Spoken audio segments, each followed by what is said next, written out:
Your daughter has an apartment. She has a job. She's doing what she needs to do. If she probably not calling so often because you playing helicopter parent. You on Clubhouse telling all your family business. We go. Yeah. Nice. You have got to fall back a little. Shut up. Do you have a child? That's it? Yeah, I have a baby. And guess what? My baby's name is, well, yours is, it is, I got a daughter.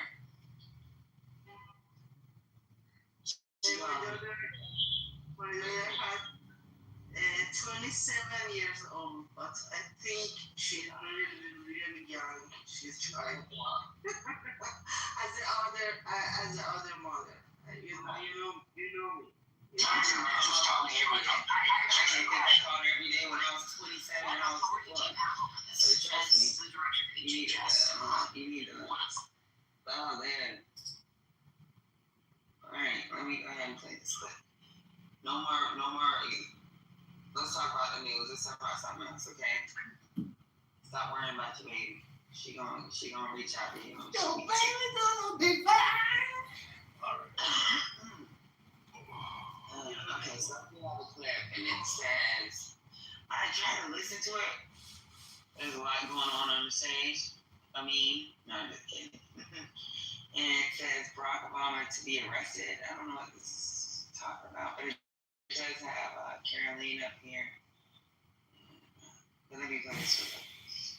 That's the weaponization of justice. Now the president is back because the American people see the truth. Nearly 80 million Americans reelected him back to this office, and he believes that we need to have justice and accountability. And I think the nearly 80 million Americans who reelected him agree with that. Caitlin. Thank you, Carla. Two questions for Director Coward.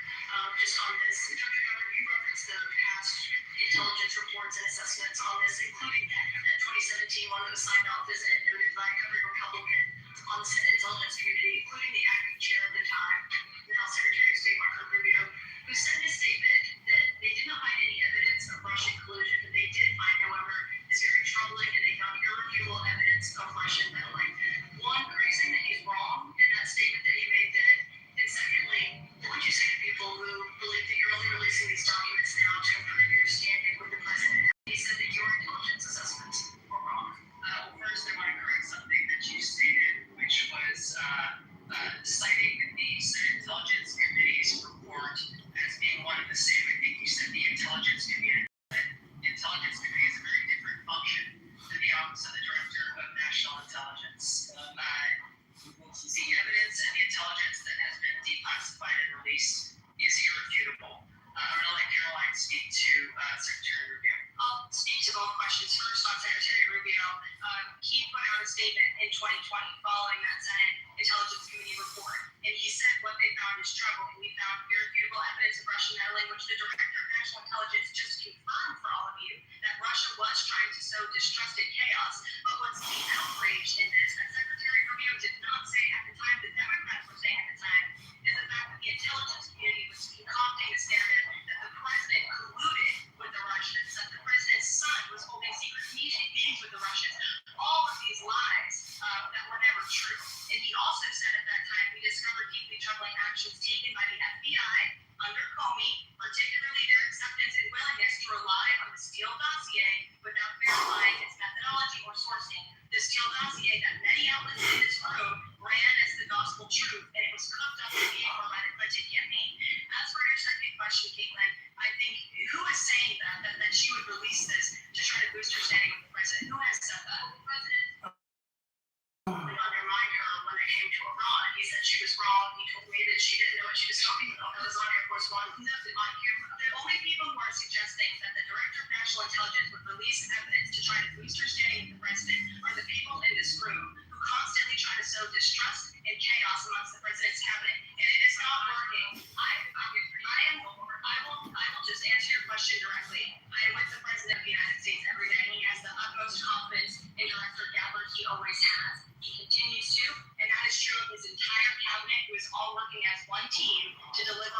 responses this went to me. Does anyone else have questions for Director Gabber? And then we'll turn it over to a couple other questions. Christian, go ahead. Yeah, thank you, Director Gabber. Two follow-ups on questions that have been asked. You mentioned the previous P&Is during the president's first term. One of them reports to you right now, if I'm not mistaken, John Ratcliffe. So you've not spoken to him about why this is. Why is it so much? Information was not declassified during the first term. He was in that position for a very short period of time. The work that began back then, we have picked up and absolutely completed. We are continuing to investigate this. Additional whistleblowers are now coming forward because they see an opportunity for the truth to come to light. As Caroline said, for real accountability to be brought forward. The accountability is the essential part of this. We can show the truth, reveal the truth. The accountability needs to occur to be able to start to restore that trust and in the integrity of our democracy. And then just quickly, I know you said the charging to DOJ, but the statute of limitations on conspiracy is 5 years. So what else could they possibly pursue besides treason? And that's a great question for Attorney General Pam Bondi.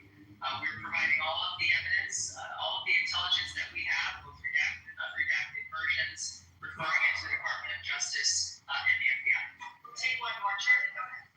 How credible was the information about Kitover Congressman? She knows she not. From the source from the case, information we lead for that we think that maybe Russia is all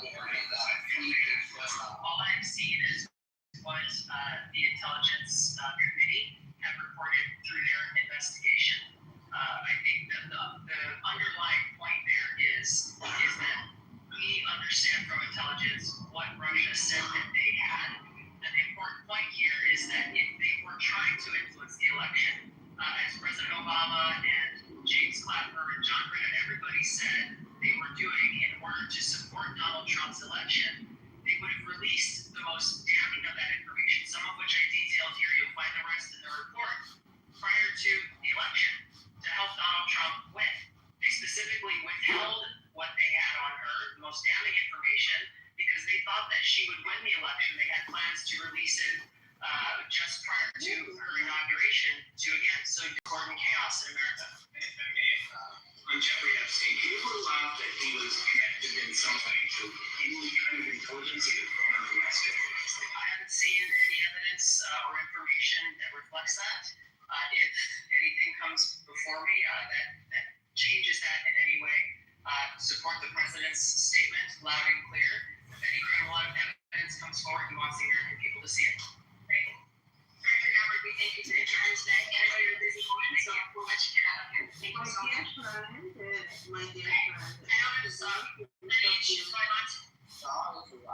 my dear friend, I wanted to go. I have a little bit to do. But thank you to listen to me. And Patty, I add you. And I really appreciate President Trump because he did a lot of things for my country. And I love not only me, the most of my people in my country loves him. So thank you to Get that bitch off the stage! Any comment on what Gabby just said? Yeah, she's going after she's still going after Get Obama. that fucking bitch off the stage! Send that bitch back to China! She said Obama, Comey. So the last piece about Epstein, she was saying, I haven't seen anything on it, but if we find something, we'll let know. Is that basically the question? Like, Yeah. do y'all, so when they say release the files, how much of a chance is it that if they do release the files, they release what they want to? Like, we don't, like, if you ask me to give you my book report, I can take certain pages out of it. How would I ever know that you gave me a complete report, right?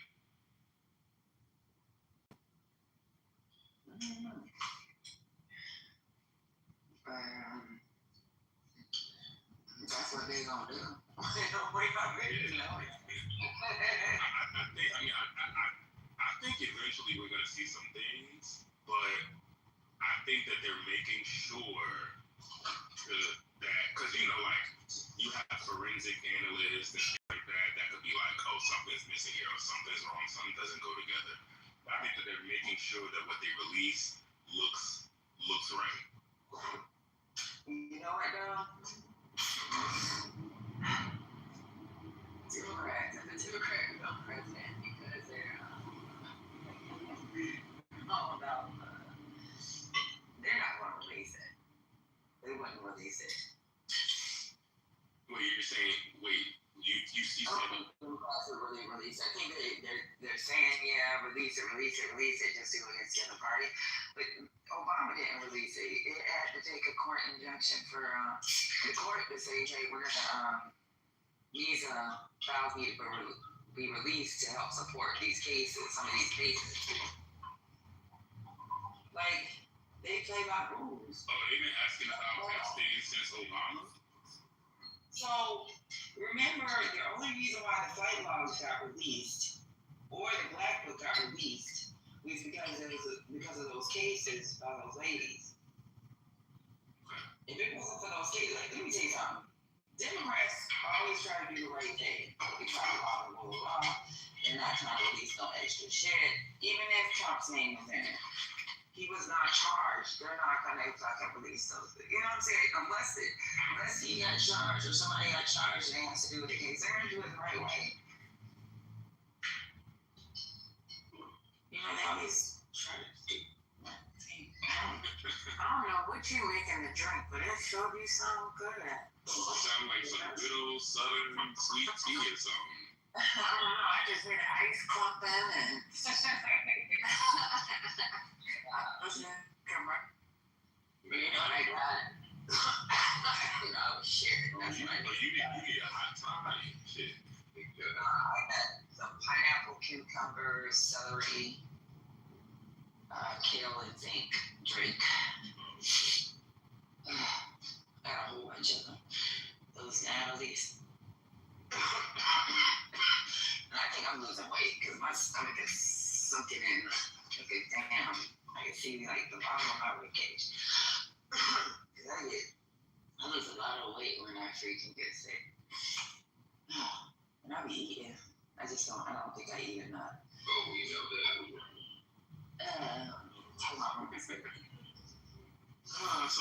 I know I've heard D'Angelo mention a couple times that y'all have a rumor or anything, or like any kind of significant discussion about him. Not that, but inspired on the spot to hold if you could please, thank you.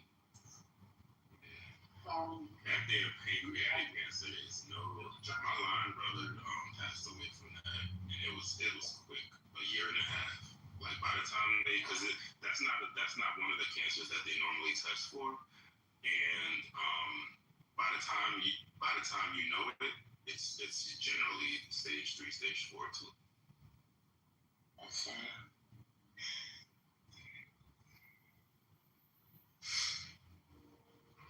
And then oh sorry, go ahead.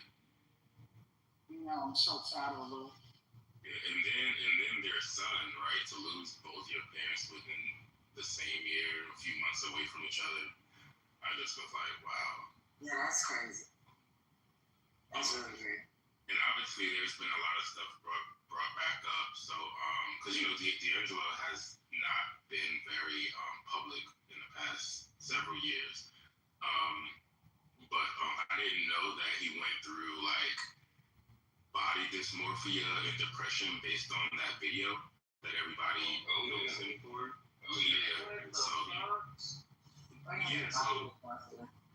So people had this expectation of him as a sex symbol, and he was an artist. He didn't want to be looked at as a sex symbol. He wanted to be looked at as a musician. And also, I hear he's starting to like gain weight. Well, I mean, it could have been, I don't know, but I'm just wondering.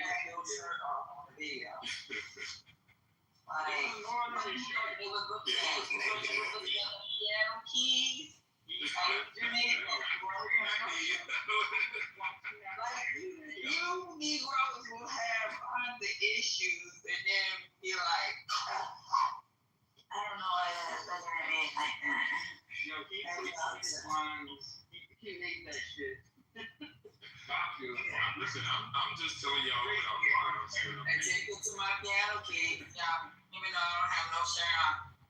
And they got beads of sweat on my body. What the hell's going on here, y'all? Stupid. What is that we was looking at? Yeah. They didn't even hone in on the piano keys. It was the braids and his goddamn chat.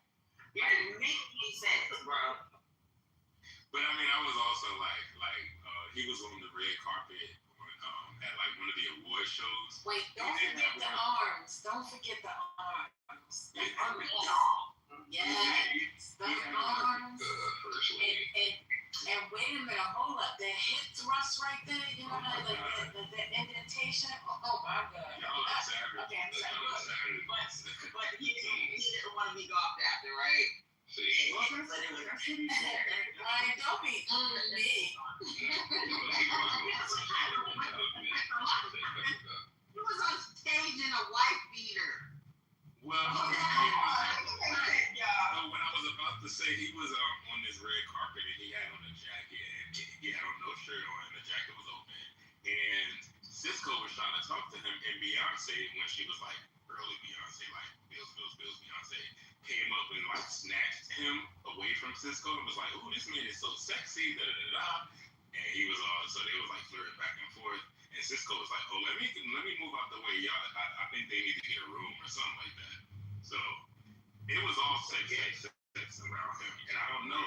I mean, do you think that eventually gets old to a person? I don't know. You can tell that when he was on stage with the wife beater, playing the piano and everything. He was playing the piano. You can tell that he's self-conscious because of his later performances. He's like wearing full-on leather coat. Yeah, he lost that ass. He gained the weight was because of his insecurities and stuff. Like what Ron is saying is true. I remember hearing the stories of the stuff that was going on the set. What's his name? Paul Hunter directed that. So that'll give you a little insight. I'm sorry. If you know his story. Hold on now. Laura, let me get in here. So first of all, not fat, maybe a little thick. Okay, let's use our terms correctly. That's what I was saying. Okay, he was fine as hell, and I guarantee you that the idea of the video was the record label. How do we sell more shit? Well, this is one way.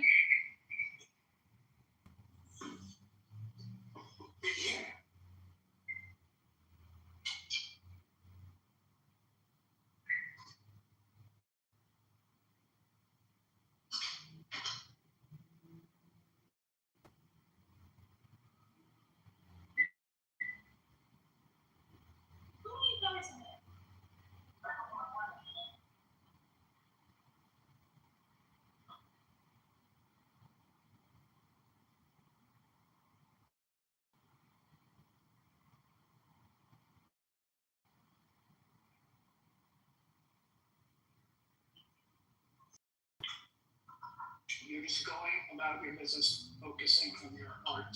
You're not thinking of the extra stuff. So if somebody says do this, you're not thinking, oh my God, what are the implications or whatever.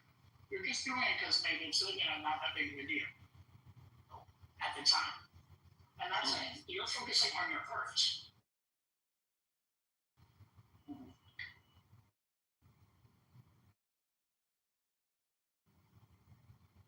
And if you remember that time period, Lauryn Hill had come out at that time period. And if you listen to her interviews or hear the stories about her, he wasn't happy with how they presented her on her first album. And you can tell by how she dresses and how she carries herself afterward. Who presented her? Her label. She was on Sony. She wasn't. And they had her, like, she had, it wasn't a cover girl, but she had, like, deals and stuff. I can't, like, I'm trying to. You're talking about the No, miseducation? she did not have they were part of her deal with her label. You're talking about Those the were all. miseducation? Yeah. All of that came through the label. I'm gonna be honest with you. This education, I seen her as I didn't see her as like, I don't know.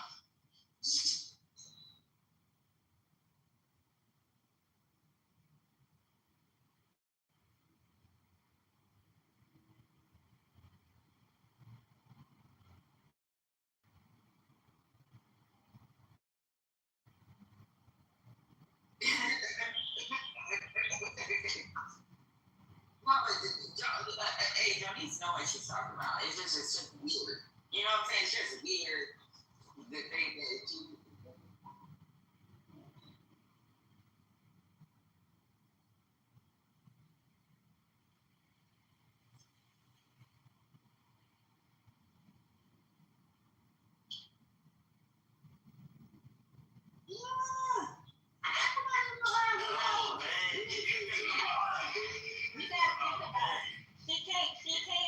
She came off the heels of the Fuji thing.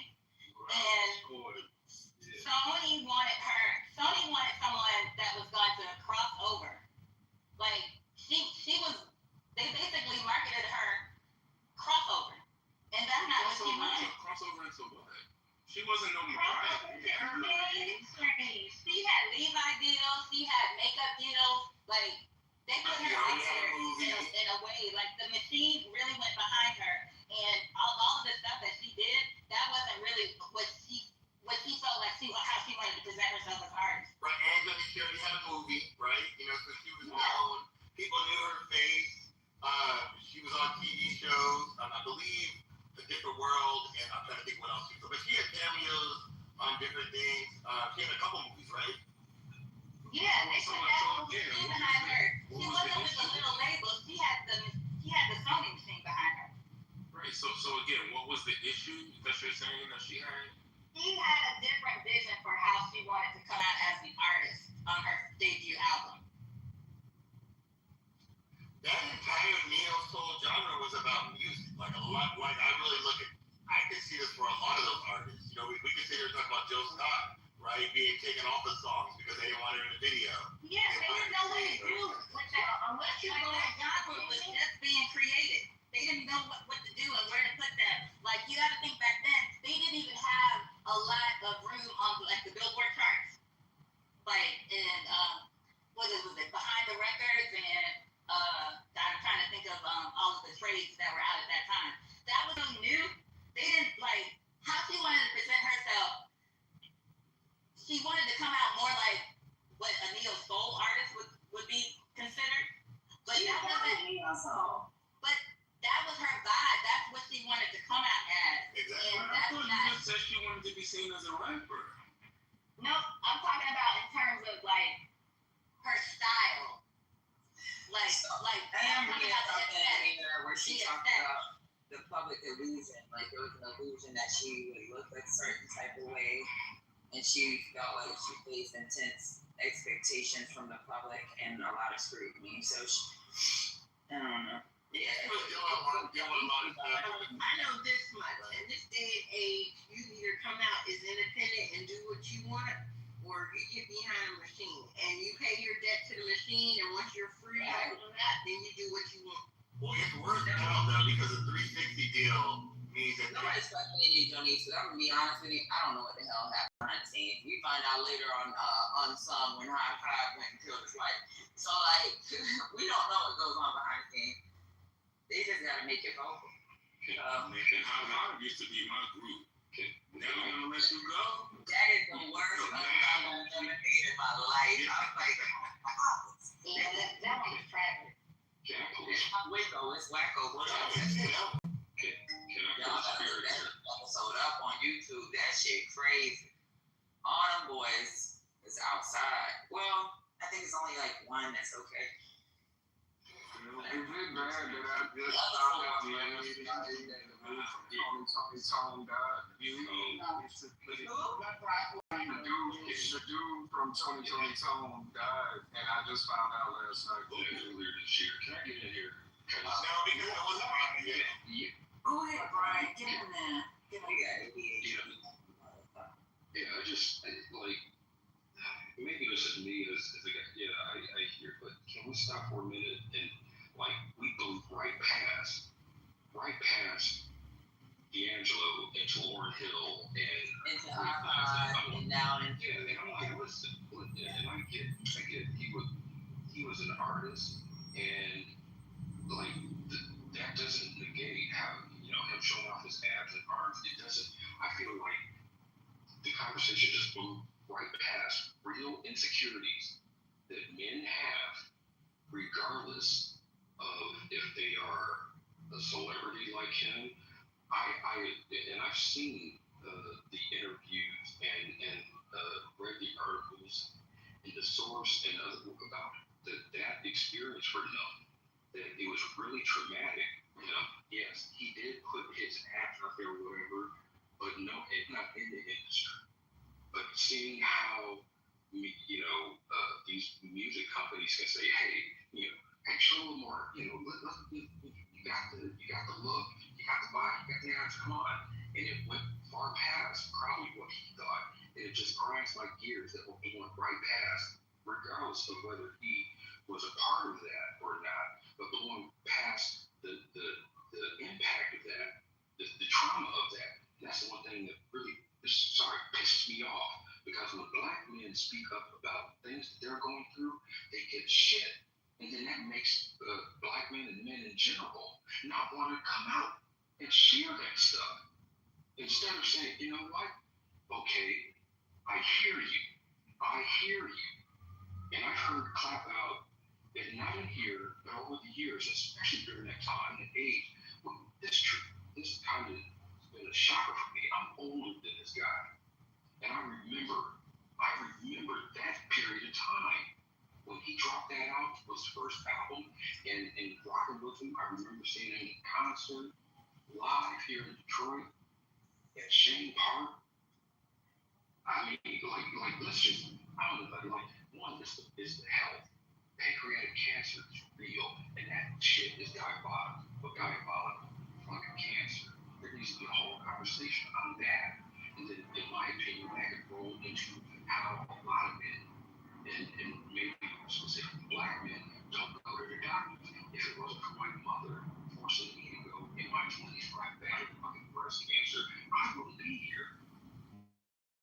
And this brother was dealing with something psychological, emotional, maybe an insecurity. I hear that with many artists who are, well beyond their years and their talent, a struggle with a personal insecurity. I do that as a designer and as a painter, even though I look at my stuff and I get accolades.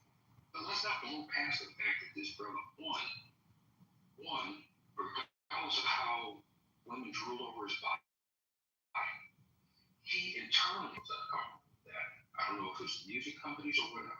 And then two, in my opinion, it's a bigger issue with men and with black men when they try to tell their quote unquote truth and get laughed at or clapped back on. So I'm sorry, man. I'm sorry. That pisses me off. I mean, I get we are ADHD, but on some things that are like, come on, man. There's two things there. His health.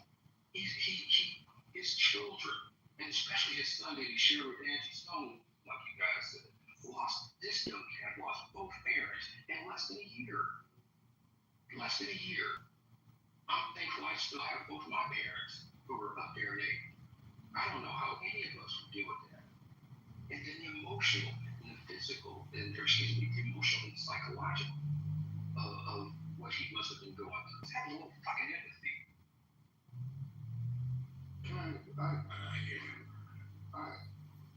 Good afternoon, y'all. Brian, I don't wholly disagree with you, but I think that it's your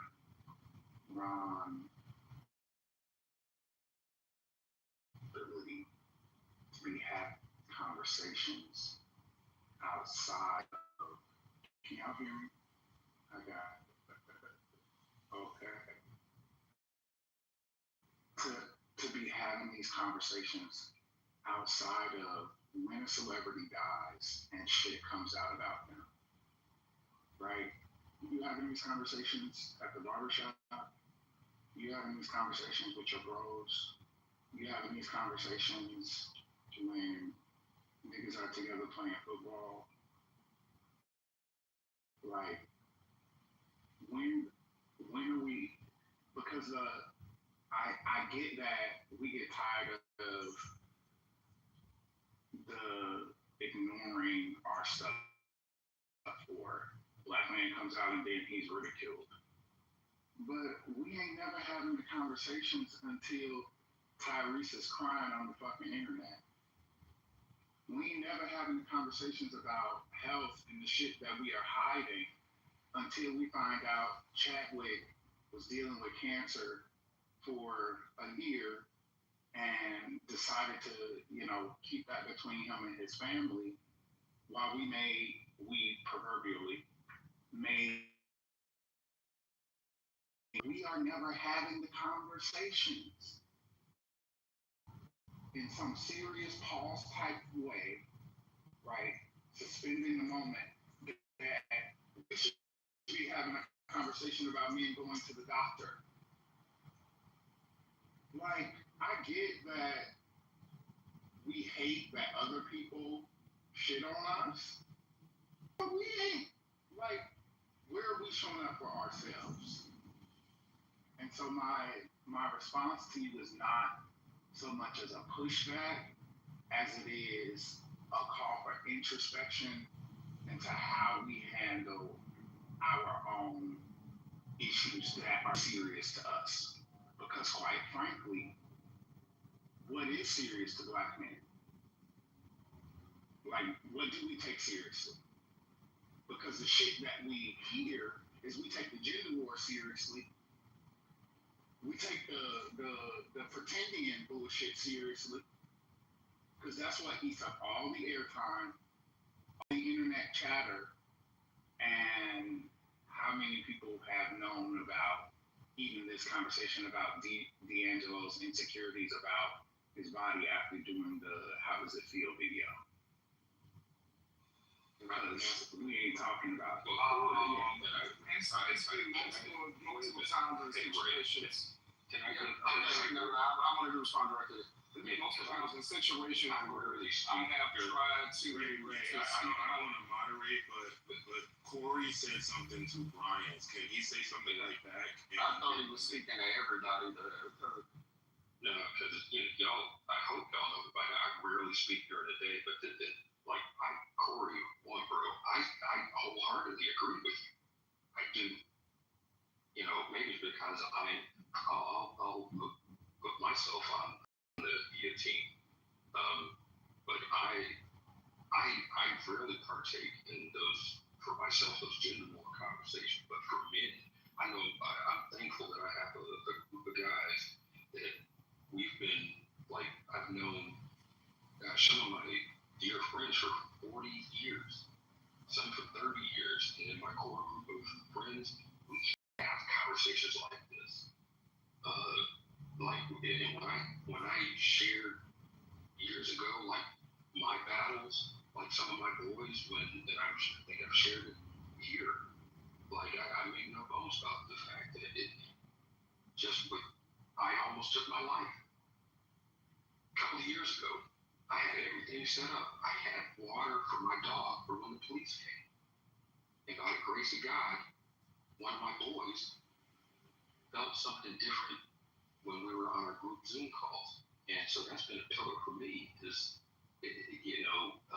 these conversations. There used to be a great room and club here on the app, Men's Mental Health, every Tuesday. And, I've connected with these brothers still offline. And I wholeheartedly agree with you. I feel like less of the bitchiness and less of, Sean Combs gonna get out and do more stuff, and like, dude, what are we doing here? And like, to me, it's just another reminder for me, and maybe just it personally in a different way or on many pages of like, shit, man, this cat was younger than me. And so that's one of it. And two, what you're hitting on is like, dude, I think that's a call to action for me and for all of us. Can we have more conversations like that and less, quite frankly, less bullshit? You know what I mean? I agree. And can I just add one note? Because you mentioned the men's mental health month, right? One of the things that from that room that I remember was that there were very few, like I used to come in the room and we'd be having whatever conversations. And the conversations were like 1-2 surface level. And if you got deeper than that, everybody got mad uncomfortable. Everybody wanted, not everybody, I'm saying that pejoratively.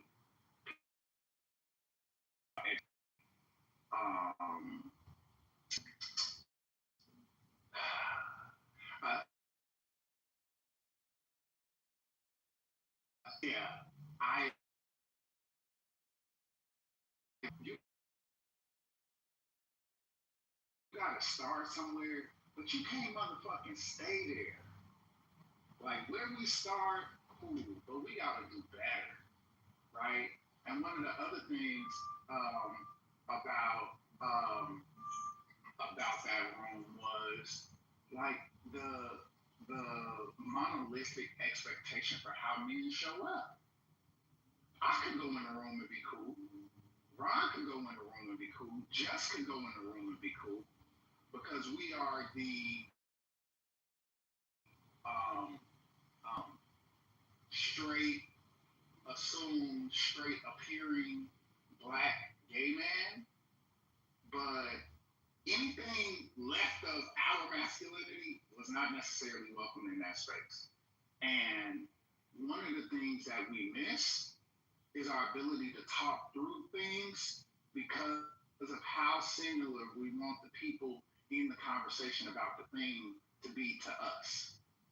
And if we're talking about health, we're talking about physical health, there are a whole lot of older men that have shit to offer us that we don't include in the conversation because that old motherfucker, 999, right? Or, right, the alternative that gay men, there are a couple reasons why we're more attuned to our health than some other men might be, but aren't allowed to participate in the conversation. So I say this last part to say that I'm down if we're serious about like and to show up authentically to talk about the shit that really is happening in our lives that we should be caring about and talking about. Because I agree with you, we got to do better, but before we can even worry about how other people respond, we gotta do our own shit. So I appreciate the offering, Brian, because you don't talk often during the day. Ray, Ron, whoever else, go ahead.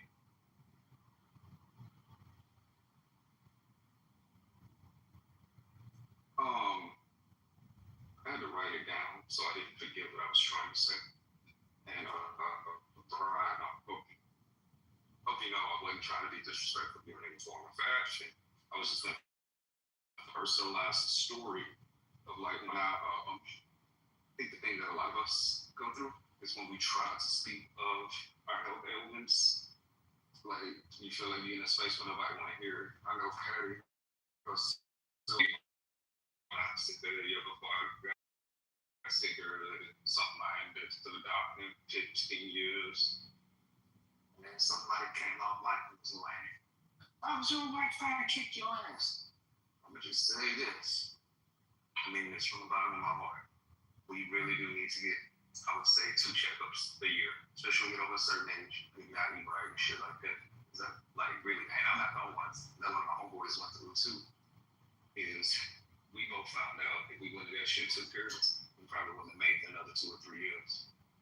You know what I'm saying? We be scared to get bad news, but I'd rather get the bad news early than get the bad news and say I got 6 months. Yeah, I definitely agree. Yeah, and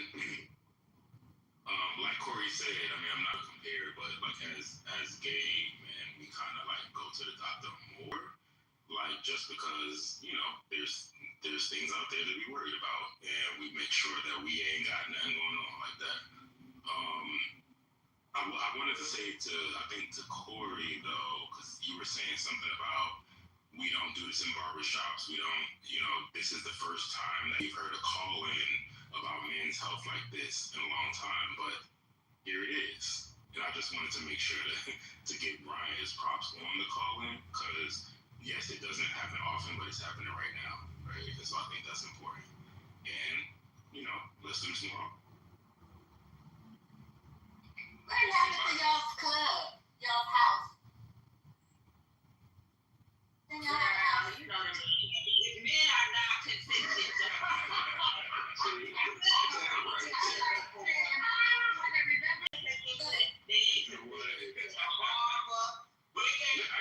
Hey, Corey, remember what happened when in our nonprofit when you said, we need to reach this person, and I said, I know who the right person is to do it. And who was it? A black woman. Yeah. Yeah, man. We just, I don't know what's wrong with us, man. Yeah.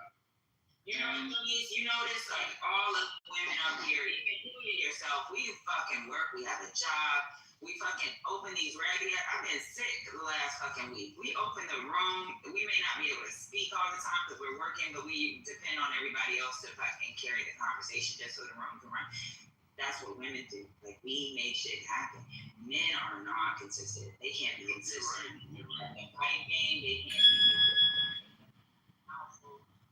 Motherfucking simple ass fucking conversations where there are relationships that last forever. You got people on, and this is just little joke things that fucking what's his name does when he does what is it, Jimmy Kimmel? When they ask the mom and the dad, what's your child's teacher name? The dad's like, how old is each one of your kids? They don't know shit. That's fucked up. They be playing this bullshit, incel shit, but they need us more than they know. That's fucked up, because when you said that, I tried to think of either one of my daughter's teachers' name, and all I thought was Jones. No, that was last year, you fucking idiot. Well, you gotta call the school today. Let me tell you something. I ain't even know my daughter's school. When they get home. Let me tell you something. I ain't even at my daughter's school, right? And she's in college. I can tell you what classes she's taking this semester. I can tell you at least 2 or 3 of the professors' names because of the conversations we had. But her father doesn't even know that she changed. I was like, what are you talking about? She's changed to a major. Like, he doesn't know nothing. And she tells, I was like, did you tell him? He acted like she didn't tell him. She's like, yeah, I told him. That's why I was asking him first. There was something she asked him for.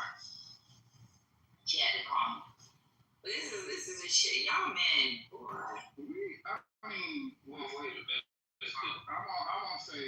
I'm gonna say this. Even you. Remember, even you. Your son called you laugh. And you said yourself, the mom knew everything. I think I was just there to get the furniture. You know why? Because the son knows mom is going to keep up with everything. And daddy might forget some shit. So let me just stick to mom. Daddy will get my furniture. On that, I will Scotty knows because there's a serious part of the story. There's a reason for that because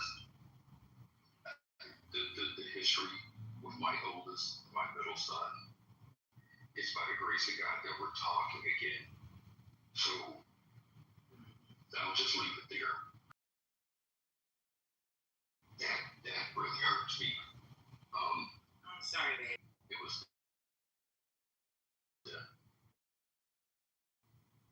so, yeah, up until then, it's like going from 100 miles an hour hit brick wall.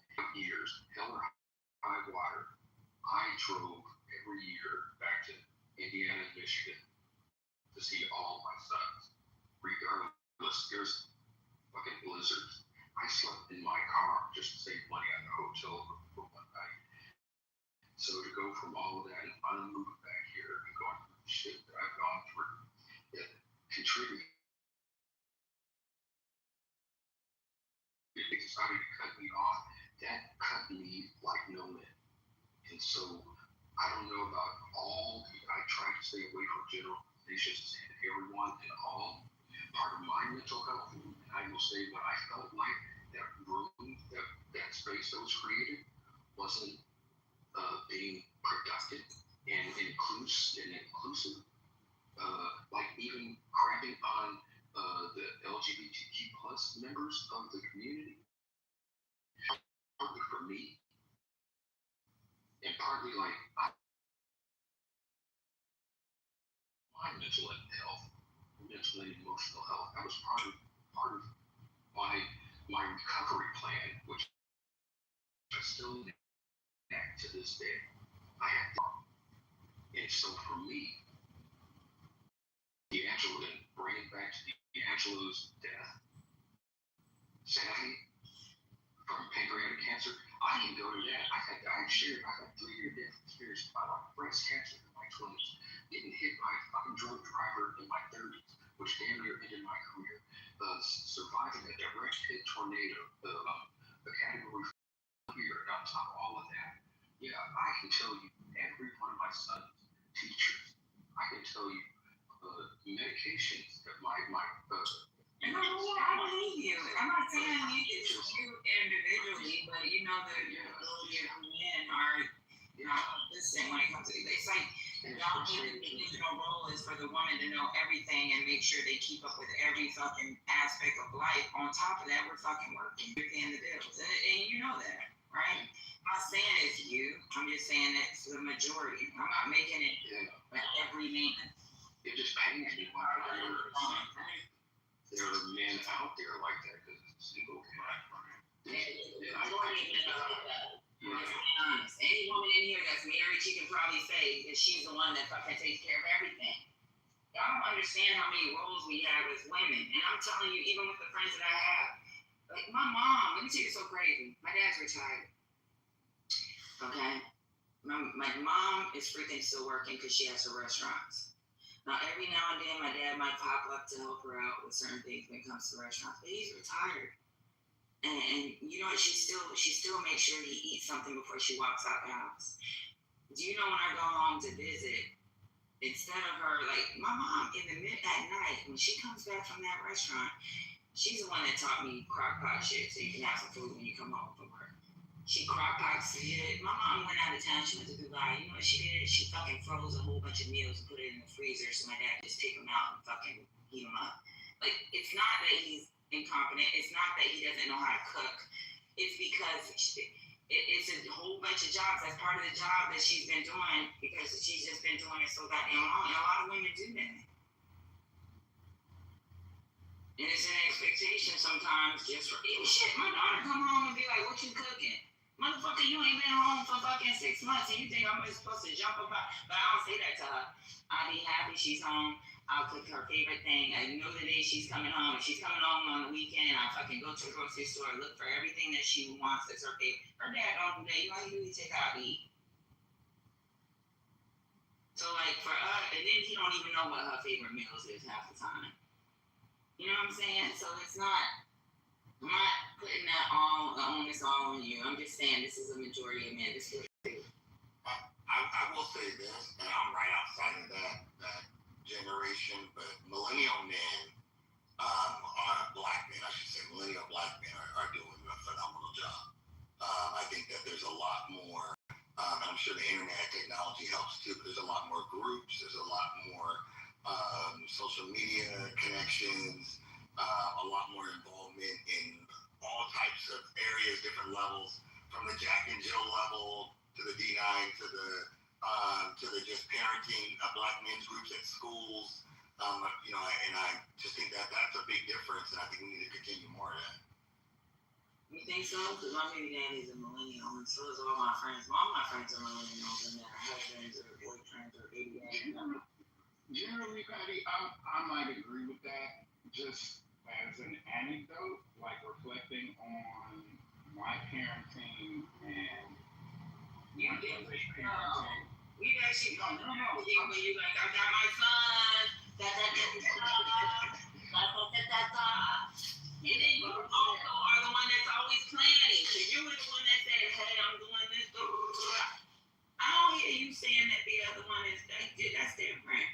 Yeah, but I was saying like my brother and our friends, like we show up different because of how we were parented, and to the extent that I'm agreeing, is to say that like for a lot of us, we saw what we didn't get or what we didn't like, and I ain't saying it's all of us, but we decided we were going to be better fathers than we had, or better parents than we had. And so and I'm not saying it's everybody, all the millennials, but I know in like if I look at the men in my extended circle, like we just decided that my fat ass brother, this nigga is the soccer that he show up to games with the band.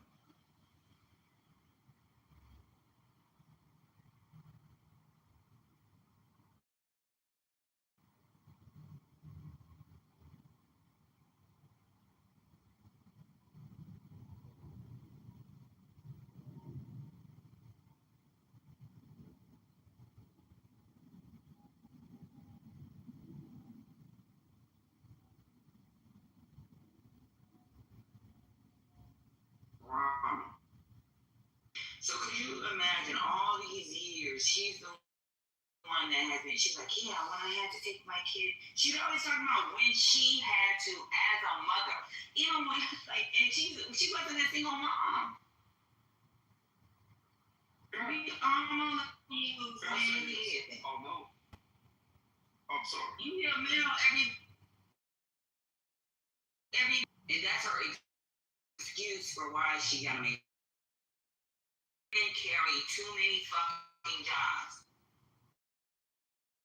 Because being a mother by itself is a fucking job. That shit ain't easy. Just because when we hear this shit about women sitting on the fucking it only takes 2 hours to clean your house, and then the kids come home from school, they still get a break. Motherfucker, you get a break too. You get to go to sleep.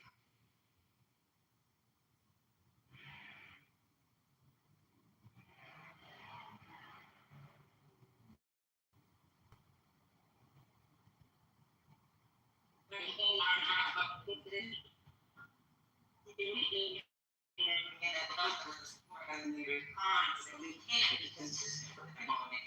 And that happens to be and we're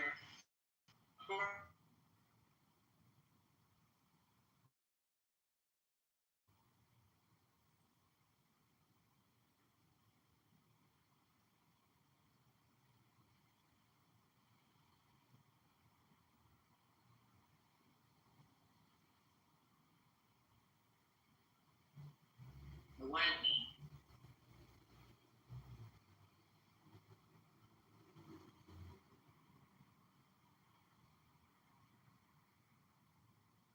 D'Angelo's like body and that famous video that got a lot of women and men drooling or insecure or whatever, and how he came, so to give people reference who are just coming into the glance at the chat. And I'm like, it just sparked something in me that, hey, regardless of whether we agree or not, when D'Angelo went through a period of insecurity and I would assume inner turmoil after that video, his feelings were valid.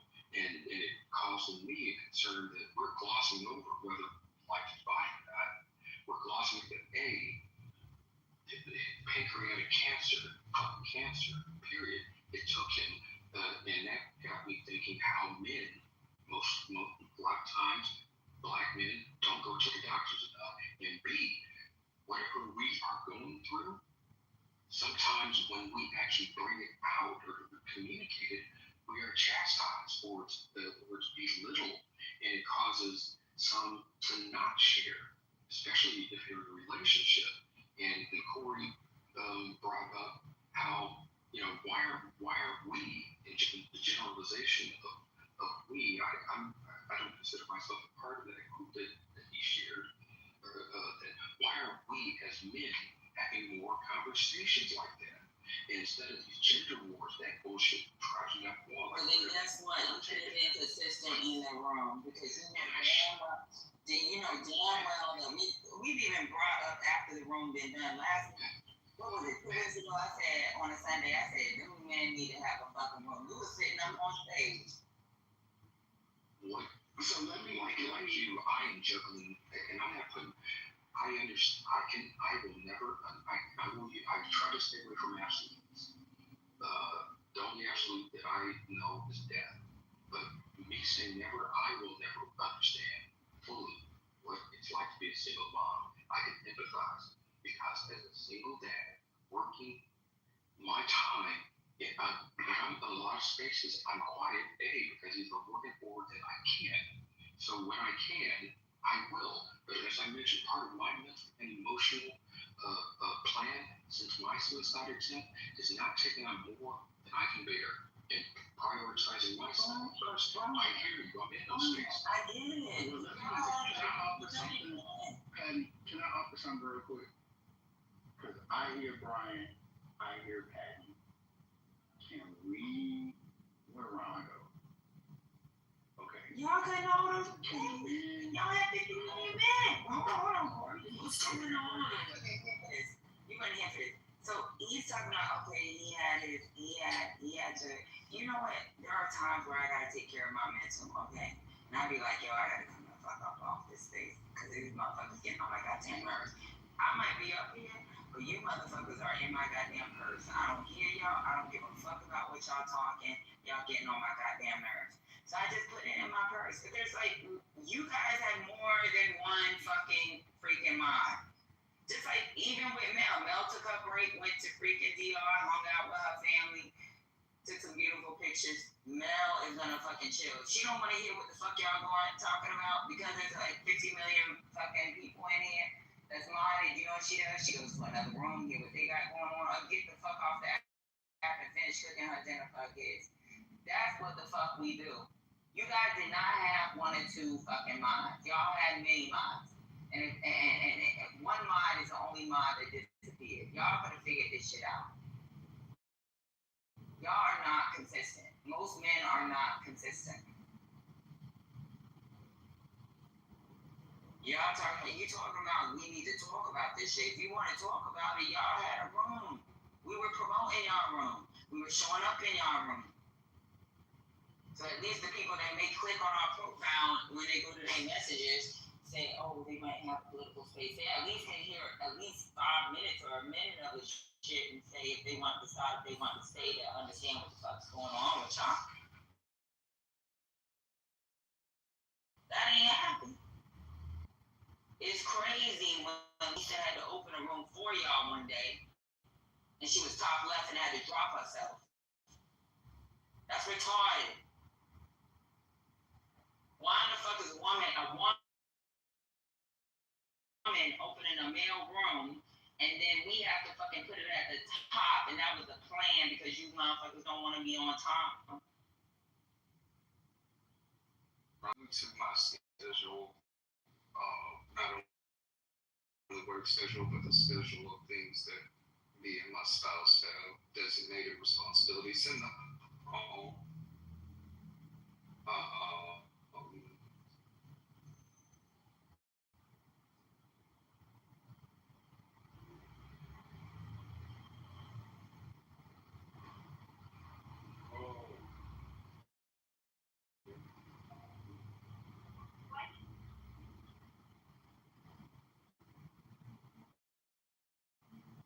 Corey, you can rename your common room to something else.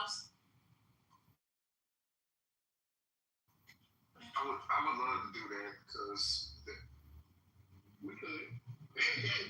So I'm down. I'll speak for me and Ron because if I go somewhere, Ron got to come with me. It's on Sundays. They do it every Sunday. They come up with a bunch of topics. It has to do with like new ways to approach women. It was about y'all mind, how y'all think about certain women, or how y'all think about it. It's like y'all being able to be like she wears that outfit. I think she's a hoe. And nobody being upset about understanding how men think. That's what the room was supposed to be about, so that women can understand, like, hey, this is why we have incels. This is why we have men that think that you're automatically a hoe when it's just an outfit that you thought was cute. And whether what's appropriate or not, I don't give a fuck. If a woman shows up to goddamn church in a goddamn body, for me, she showed up. But what men think about it, not what their conversations like. No, it's every Sunday. There's only so much you guys can talk about. And so, what y'all think? Yeah, but I understand you don't want to default into a like got a cone the kind of niggas that we don't like. So I don't even mind the kind of niggas that we don't like coming and joining the conversation. One of the I don't know if people are paying attention. The black intelligentsia are all up in arms about Mark Lamont Hill right now and him being on his podcast with the niggas, right? And he's supposed to be, highbrow intellectual. And I'm like, how the fuck you gonna talk about black people and the niggas all day, but y'all don't want to be with the niggas? So I was Hills from North Philly, but they be thinking like you can take that out of us. We are still who we are, baby. Like this, damn bitch, you try me like that, it's gonna get active. I live in newfound respect. I don't mind us whatever the conversations, whatever the types of conversations we have, as long as we mind well and keep the structure or whatever the flow of the conversations reasonable and make sense, I think we'll be fine. I'm down. If let's talk in the back channels, let's set something up. If it's Sunday, y'all gotta tell me what time. Get with Lisa, because they already have a chat. So you had Gemini, you had Brian, you had was Gemini, because you want different perspectives. You want a man. I'm gonna be honest with you. I want a man to say, when you wear that freakum dress, you look like a hoe to me. Because I want to be able to hear those conversations, right? So that's what the women that come into the room want to hear. Like, why the fuck are they talking about that? Have you guys thought about doing a weekend? Just for Sunday. Because I heard about it that years you're doing it. Now, I'm not sure if I even went in or not, but one, if I'm free, I'm usually in sports narrative room, but Sunday people are going to try to. Yeah. Yeah, I mean, whatever we need to do. I think that the resolve is not to keep haranguing and talking shit about it, but to actually do something. So here's the opportunity for the men that are here, and the men that we know we want to bring into this. Let's conversate, converse. That's the actual. Let's converse and do something. Cool. If we pick another day, I will talk to Lisa Patty, and we will talk to each other. I appreciate Brian for the call in. Yeah, I'm down. Now look, it Call to action. be me. It can't just be me. It can't be you. And even with that, it can't just be you, because the way the men ran it is like they had different perspectives, right? And then they would have their little quote unquote. And by that, I mean, it can't just be me scheduling the room. It can't just be me that opened the room. People gotta show up, because that shit gets tiring and taxing. If I'm the one that gotta be on time all the time, that shit ain't gonna work. We all gotta. It's all I'm saying. Not about the discussion, because we could do a discussion whatever way, but administratively, like we all got work too. Brian, how you feeling? Brian, get out your phone. Don't fuck that mic. I'll smack you around. He's off the mic. I was just on that. You was late. My masculine bag. Yeah, like like other Friday. Sundays, yeah, that's fine. I just gotta find the day and time, usually later. But yeah. So the reason I needed Monday was 3 o'clock was the most The available weekends time. are bad for me. The weekends are bad for me. It depends. One, I'm saying yes, and I'm saying that, a raised eyebrow of caution and concern. It shouldn't fall on one person. Two, it shouldn't fall on, one person dominating. And yeah, I'm more than willing. But like I said, one of the reasons why I stepped away is like, look, I'm getting older. If something don't smell right to me, or so, I ain't got time for that unnecessary time wasted. But I feel like it's becoming counterproductive and not healthy. I'm like, dude, like all of us, I can spend my currency of time somewhere else because I'm doing this already in my personal life. I'm meeting with my therapist. I'm meeting with my core group of friends. I'm walking the walk. I'm not sitting on here bragging about it like some of these like hollow clowns do. So yes, Corey, I'm But Brian, it can't be just what you want to talk about because ultimately, it wasn't. No, it wasn't what I wanted. See it that way. Let me go ahead and be honest. Because one thing about me, y'all know damn well I'm fucking very vocal. You got upset about how it was being ran, right? One day. So what happened was that the person that I guess was quote unquote the head mod to that room or that house had a certain structure. He wanted to stick to that structure, and the other mods was like, nah, we're gonna do it this way, we're gonna let it flow. And he wanted to stick to the structure that the young man had. I'm not sure who was that guy. What was that guy's name again? The guy that his mom was in a nursing home and he ended up leaving. I don't know what's his name. Okay. So it was him. So he had a certain structure and he wanted to follow the structure. But that day, Gemini just wanted to go with the flow. He was like, nah, we're not going to jump to the next topic because this topic everybody still wants to talk about. But it's been an hour and a half still talking about that topic. We're not going to jump to the next topic. So that's what happened. In a room, you want to run the room the way top left runs it. You don't want to do things your way because it's not your house. So I think that's how he was feeling. So then it was getting spicy on stage, and he decided to, exit to the left. And the thing is, it can't be just about you. Men have different opinions. If the room is about different opinions, and y'all want women to understand what's going on. It was hygiene, manscaping, stuff like that. That's what the last room was about.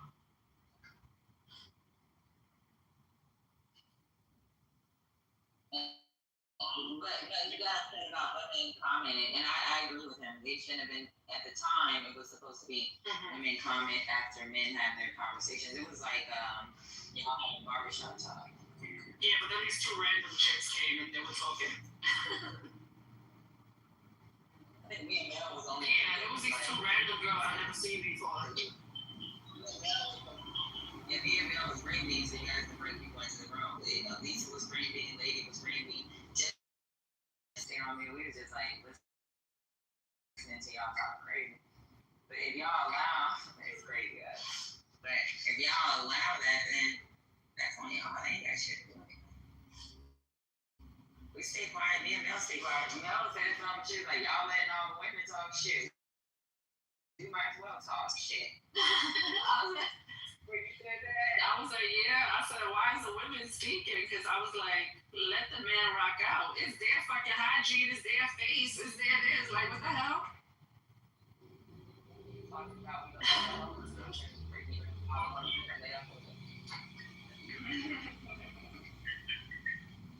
don't know. I think that Corey could run off left, and it should be fine. What's up? Where the women are curating friends and their stuff that they have going on. Can women come in and I wouldn't so. So I know the way that we did the room, that the men's mental health room that me and Brian were talking about, we had women absolutely able to come into the room. We just limited the staying in the conversation to men. So I don't think that's an issue. I don't think that's an issue with us continuing that way at all. I think that makes sense. Whatever makes women feel safer that you can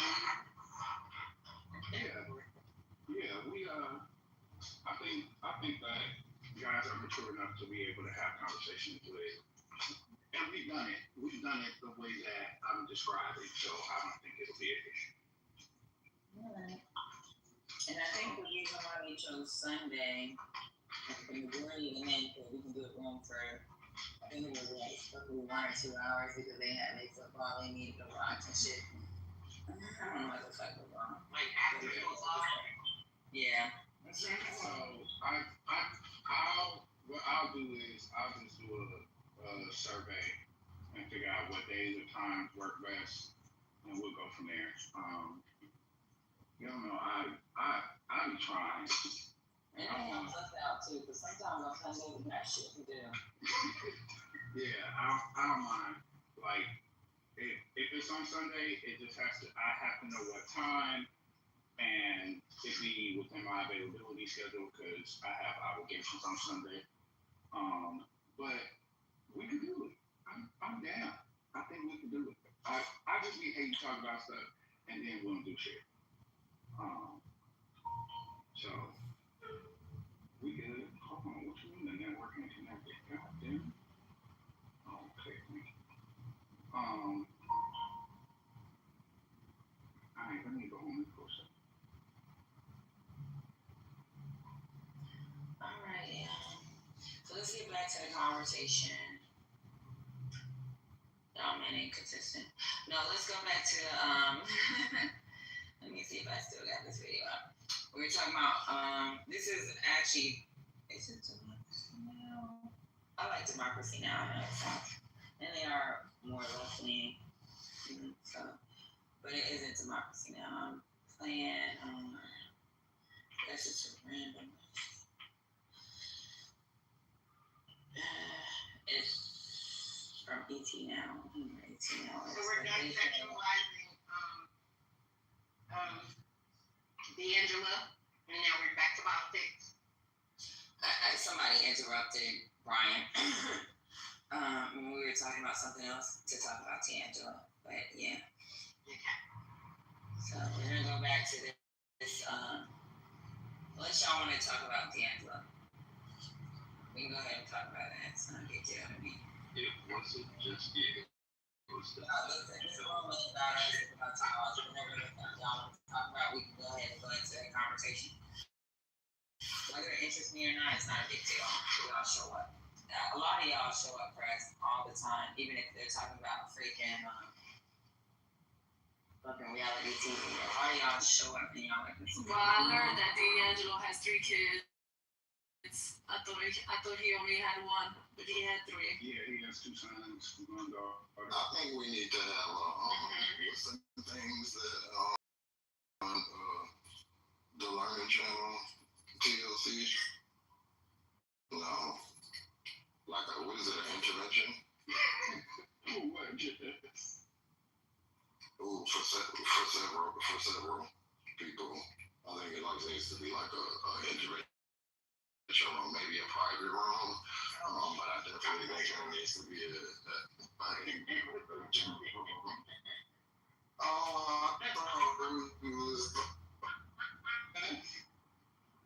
I think there just needs to be several interventions, and I think if we don't have an intervention conversation, people are going to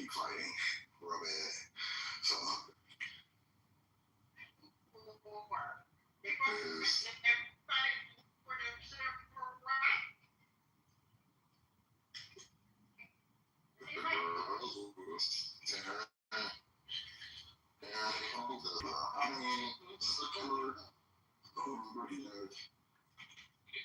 Well, you know, I wish them the best. Something funny happened last night, Alice.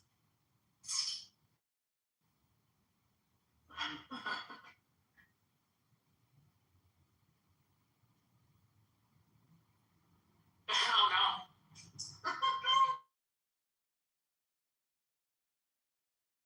I'll do.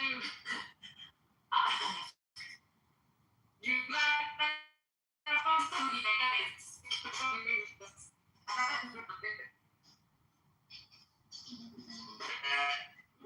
you have to put him with first lady.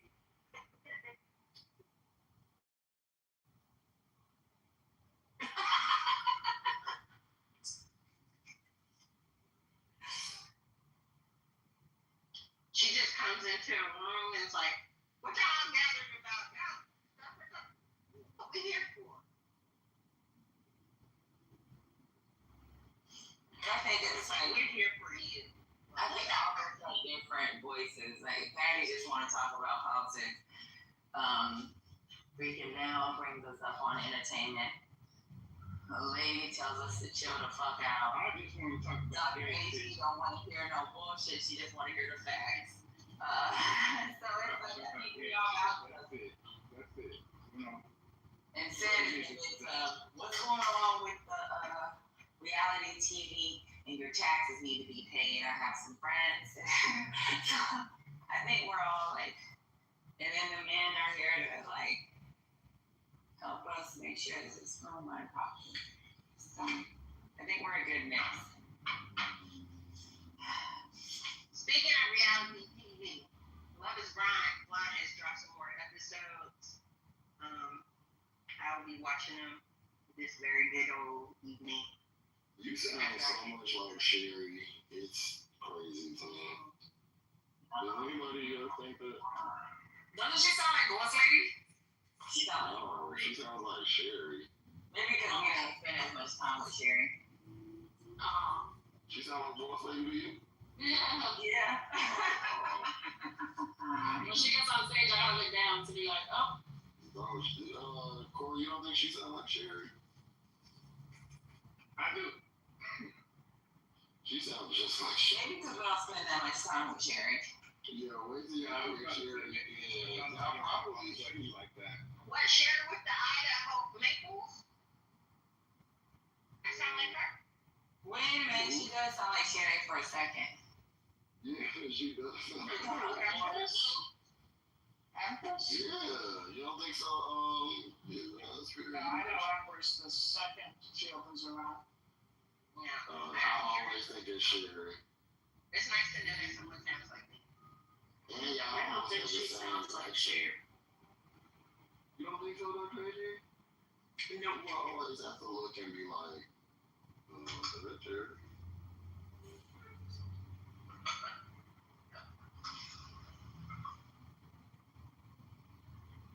And you know that other girl, what was her name? A man, something. I thought that was Brooklyn the other night.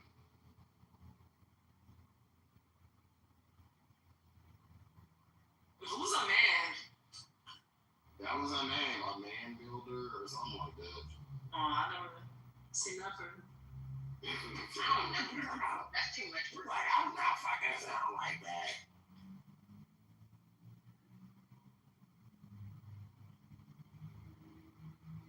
Yeah, that was a man builder, but only thing all you can see to say is a man.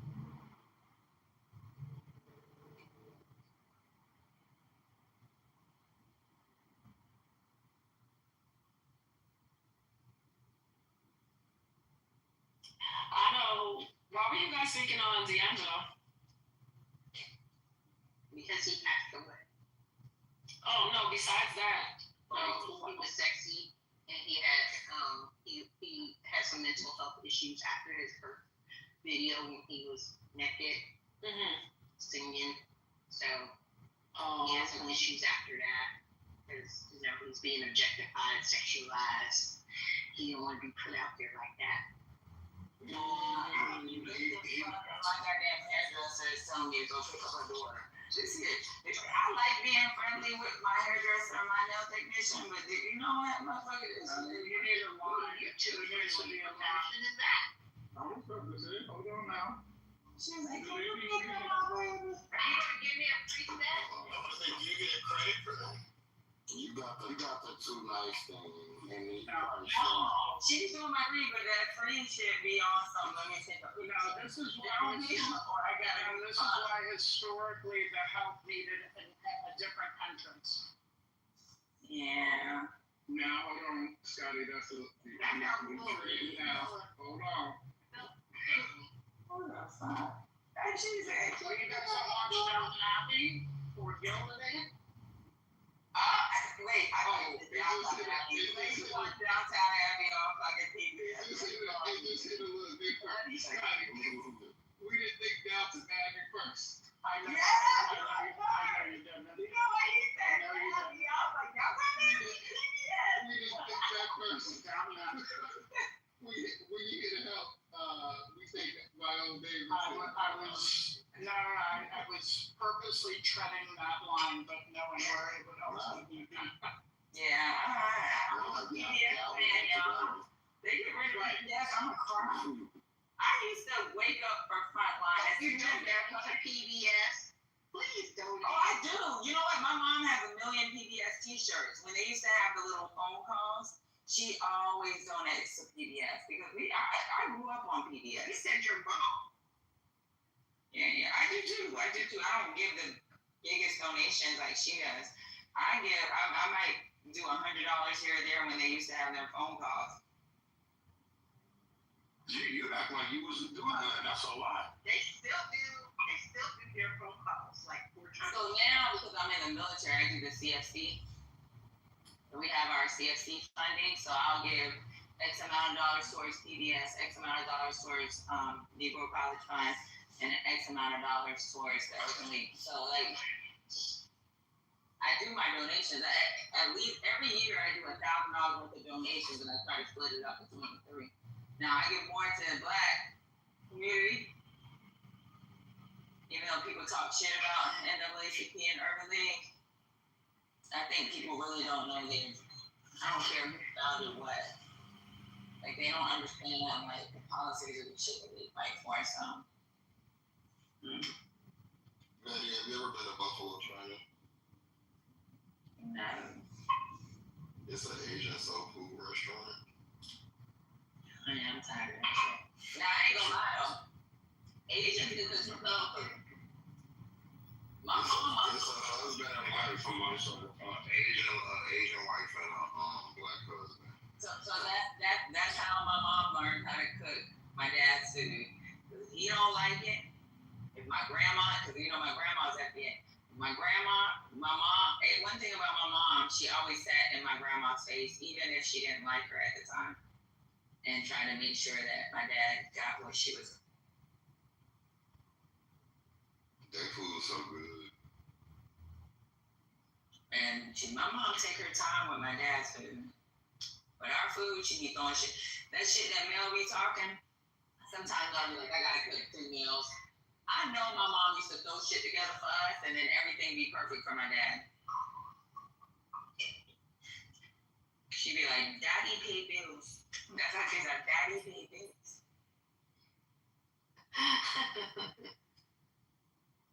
Shit, my mom was like, Daddy want steak, you guys get meatloaf. Pay bills, you know, it's creative. Meatloaf is criminally underrated. But y'all believe me if I told you. Meatloaf is a lazy meal. No, meatloaf is good. It sounds like you only cook in the house, right? Do you like pot roast? A couple of motherfucking I had Need that. Parmesan yesterday for lunch. I didn't even. Meatloaf goes so hard. Let me ask you Oh, something. that's dog food. We be eating like a motherfucker. I got to push back, Patty. It looked like So we do the cooking.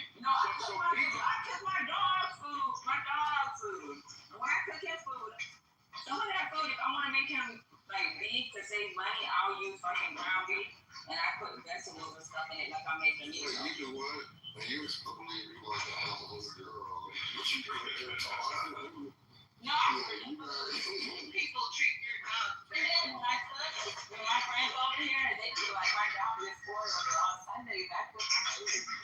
I cook them fucking chicken and raw. She's on my show, my dog. Same thing. My dog eat better than most of the humans on this app. Fuck yeah! My dog eats better than some of us. We cook her food. She get vegetables, fruit, grains, protein. She get Because you know these dogs be allergic to every motherfucking thing now. No. My friend had a Yes, right here. French bulldog that was allergic to me. I said, oh, she used it. You know what? My that's allergic to you. I promise y'all, dogs are smart. On a Sunday, when I start cooking, if he see my friend's face, he knows he's getting food. So he'll be like jumping around, dancing in the living room, and ain't nobody he playing with. My friend's like, "She playing with an imaginary monster?" I was like, "No, this motherfucker smell food. You know it's his day to eat." Yeah, she does the same thing. Like if because we have a particular pot that we prepare her food in, and then the way that we store it. If she see us cleaning that motherfucking pot, oh yeah, it's on. But Jess, we learned like 2 months ago that she's allergic to Carolina Gold rice.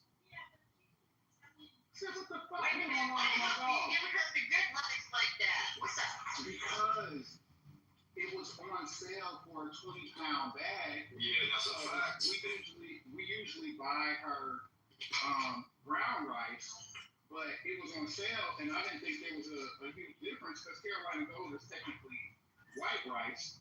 So I said, you found bag on sale, let me get it. Maybe she got the scratching and breaking out and had like some hives, and we could not figure it out until like I was like, okay, so what has changed? And it was the damn rice. So the other 10 pounds of this Carolina Gold, we fucking up. She started me doing this shit. She puts a little bit of coconut milk in his water for his coat. When my mom gives him a bath, she give him a bath. She put fucking coconut milk on his body. My mom oil the shit out of him. Oh my God. Oil or coconut So we milk. put milk in the water and we put coconut oil on his right. Let me tell you, I'm from a certified dog lover. If y'all want y'all animals' coat to be as beautiful as possible, feed them raw. I don't have any problems. I'm not, every time I take her to the vet, they be like, she's so healthy. Oh my God. Her coat be looking like it's painted on. And it's just because I like put fruit and stuff, blueberries and shit in there, but mostly I just give her raw meat. And she's been the healthiest dog I've ever had. Yeah, I don't think this little Frenchie can do it. Yeah, that's what they're built for. It's called a biologically accurate diet. You know, look it up. My dog gets on my nerves, but you know how I tell y'all he get on my nerves, but I'm telling y'all it's not my dog, my nerves are. But I do cook him something to eat every Sunday. Whatever's left over is left over. It's good. I put him in plastic bags and I freaking eat it up. Yeah, but if you look at all the top breeders, like that's what they're gonna feed. They're gonna give them raw and like some type of supplements and maybe some fruits. But that's the best thing for them because that dog food and even cooked food, it has a lot of stuff that they just can't really digest or not built to digest. Let me ask you a question. So my daughter got on me like I had to go away. She threw me out because if she left, I would have given to him. I used to give him hemp bites or whatever. The little weed things? Yeah, the weed, the hemp, yeah. There's nothing wrong with that. Yeah, nothing wrong with that. Yeah, nothing at all. My daughter was like,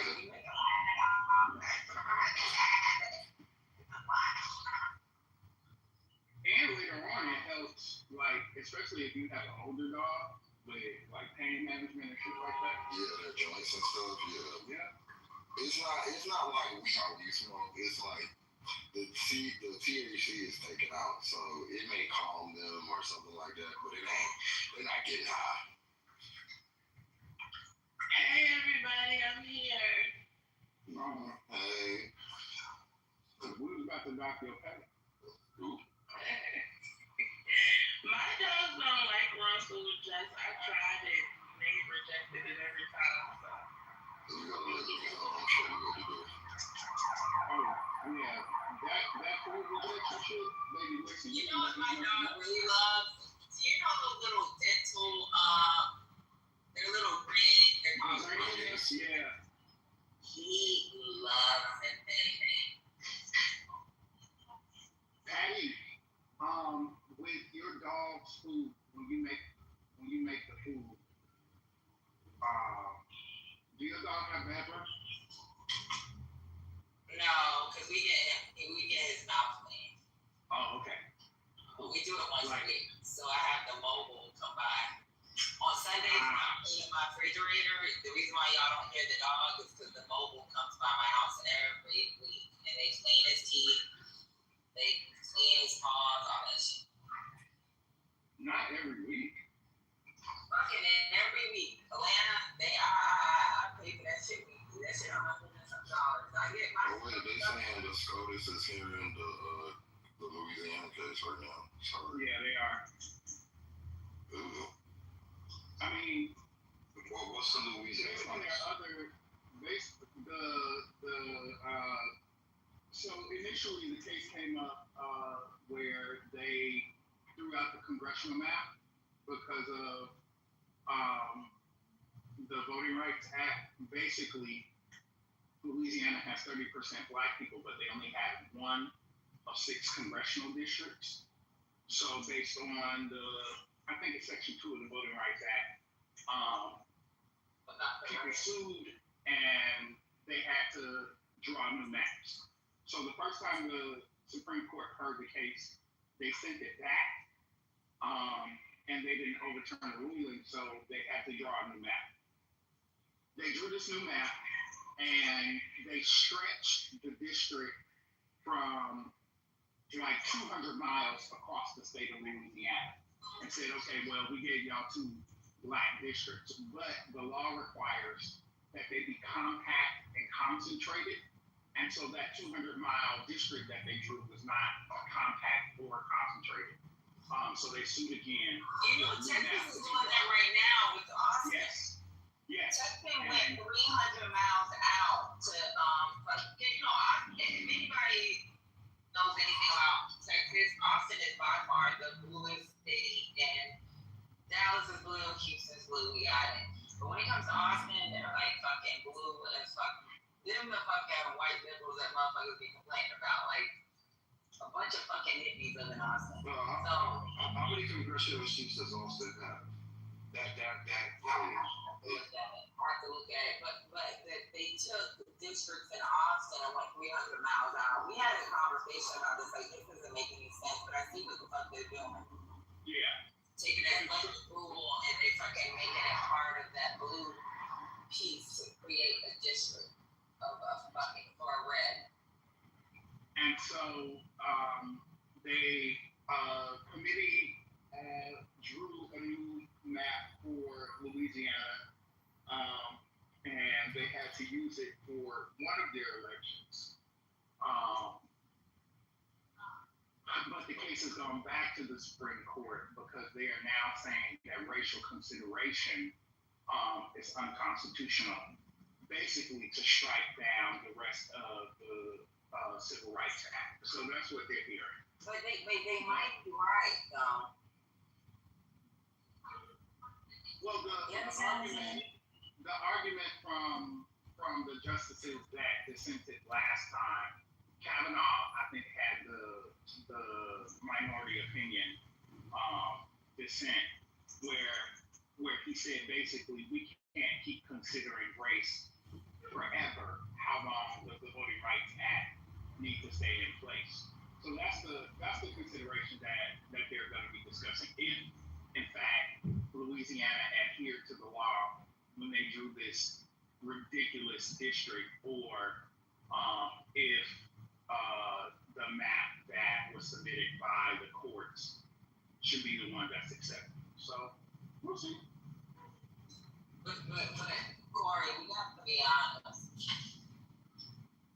They might be right because the problem with legislation when it comes to race, we can't have race-based legislation. And that's when they might win. Like I want to hear the oral arguments when Dr. A.G. said she was let us know more.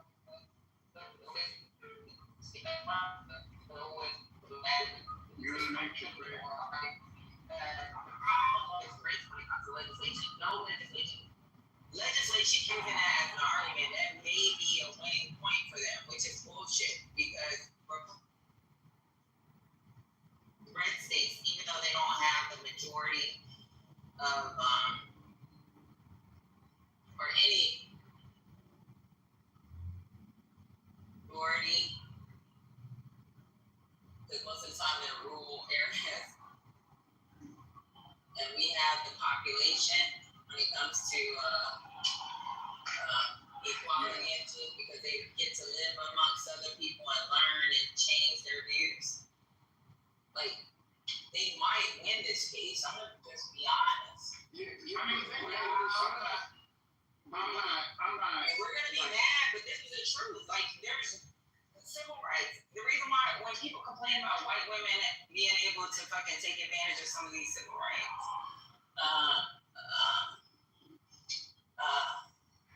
legislation, it's because they are a minority and nothing can be based off of black, white, Puerto Rican, and Asian. It just gotta be fucking or Latino. I ain't gonna say Puerto Rican. Yeah, but it's not supposed to be based race in the first place. It's supposed to be representative, and it's not representative, and that's obvious. Like, Well, the Civil Rights Act does consider race-based discrimination. yeah, And that's why. yes. So, but it's still based. So the rulings have said that there has to be the argument, and you gotta read through all of the filings and different things like that.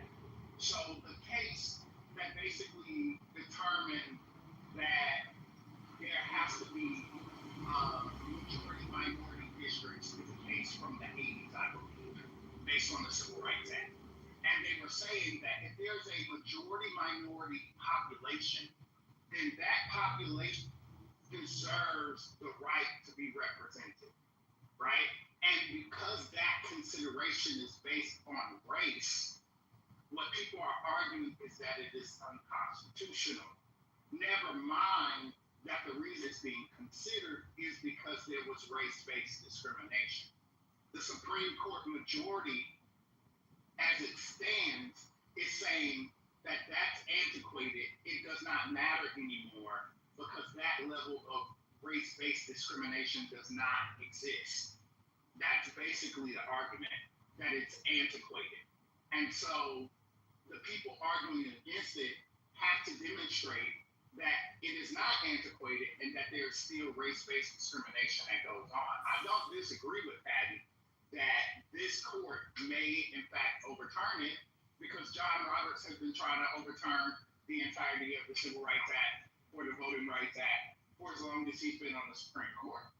I'm not like extremely hopeful, but the last couple of cases as it has related to redistricting, the courts have ruled on the sides of the lower federal courts that have made these determinations. We might just see something different in this case.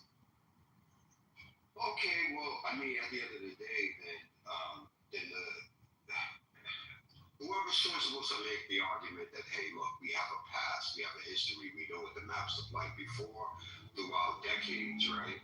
And if they're structuring the maps to basically make the districts look like this, and it's obvious that they're making it look like this, you telling me they can't make a common sense rule? Well, not a common sense. They can't make a reasonable rule on what it looked like historically, what is obviously being done, and show that if a misrepresentation is taking place, it's obvious that misrepresentation is taking place. We can't. We're in a post-racial society. The United States I'm not arguing race. This is not the 60s. We've had. I'm not arguing race. I'm not arguing race. So I'm just telling you the argument that you're going to get. Right. This is what the justices are saying. That in 2025, any of the considerations around racial discrimination or prejudice are antiquated. We are not that country anymore. So any of these legislative fixes or any of these considerations that might lend even towards it are unconstitutional. That's it. Again, I'm not even using the word race in my argument. If I was to make the argument, I'm making a historical map structure that should be looked at in this case and say this is obviously being structured in a way to lose representation. It's obvious. It's not a representation for who. Representation for the districts that existed before the map was changed, and it doesn't matter who the people are in those districts. What they look like is that these particular districts obviously voted this particular way. No, and then they restructured it. They restructured it so that the surrounding districts I got you. take the majority. I got you. You don't have to use No. The problem is what you're referring to is as a result of rulings that have said these districts, because if we left it the way that it was, there would be no case against the states right now. The states were mandated to create new districts that represented its residents, that were minority, majority populations. So without those rulings, they would only be gerrymandered white majority districts, Republican drawn majority districts based upon that. The lawsuits that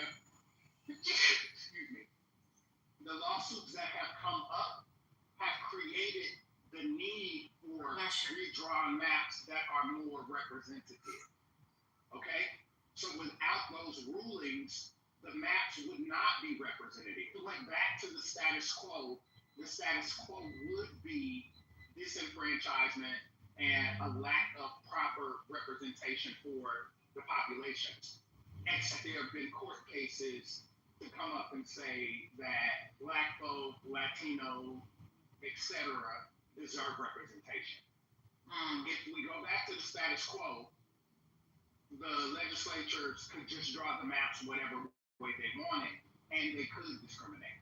Now, I mean, the larger issue is that there have been, for instance, the Democrats introduced legislation in the House, not during this term, but in the last House to mandate nonpartisan map drawing across the country. And Republicans have increasingly shut that down over and over again. And so if we move to a system where the maps were drawn in a nonpartisan fashion or by nonpartisan committees, it might very well look a lot differently. And Republicans know what that a lot different looks like, which is why they haven't supported it. So you're making the argument that race has to play a role in the case, otherwise the decision to draw the maps the way they want to because of how the House. Right. Under law, if there have been discrimination, history of discrimination in particular districts, and there is a and it's a Supreme Court case. It's not even a Yes, I know. It's a Supreme Court case that said if there's a majority minority population, that majority minority deserves to be represented, right? And so the court might just shut down the previous ruling, which they've done 1,000 times since they've had this six person majority. They've thrown precedents left and right out of the window.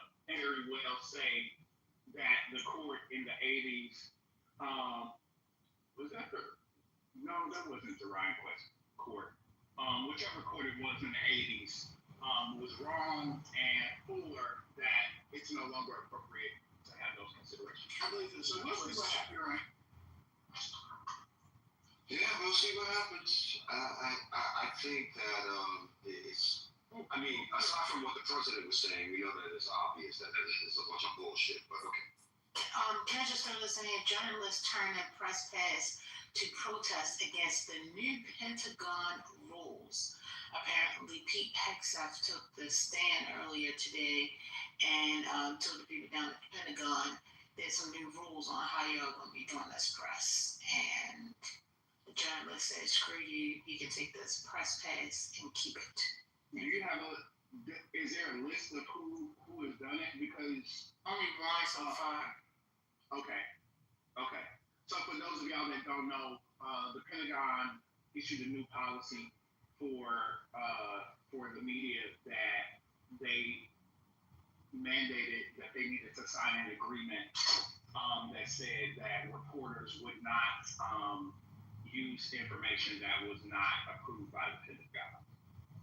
And so they wouldn't report anonymous information or on things that have not been publicly put out by the Pentagon. So if they went and got an anonymous source about an IG report or any of those things, that would no longer be allowed, and they wanted journalists to sign a statement agreeing to that. And by and large, most media outlets, both Republican or left and right, have rejected that, including Newsmax, Fox, and other outlets. But we'll see what happens. Do we know who has signed on to agree to it? They must be to the right of Newsmax. I'm not sure what organizations have signed off, but the People Magazine, maybe? Wait a minute, hold on. It says virtually every major media outlet, including CNN and Fox, has said they will not sign. Yeah, no. Correct. When we get a lot of news, it's like according to our anonymous sources, who don't want to be names, blah blah blah. We wouldn't get any news from them. We have whistleblowers. That's another thing.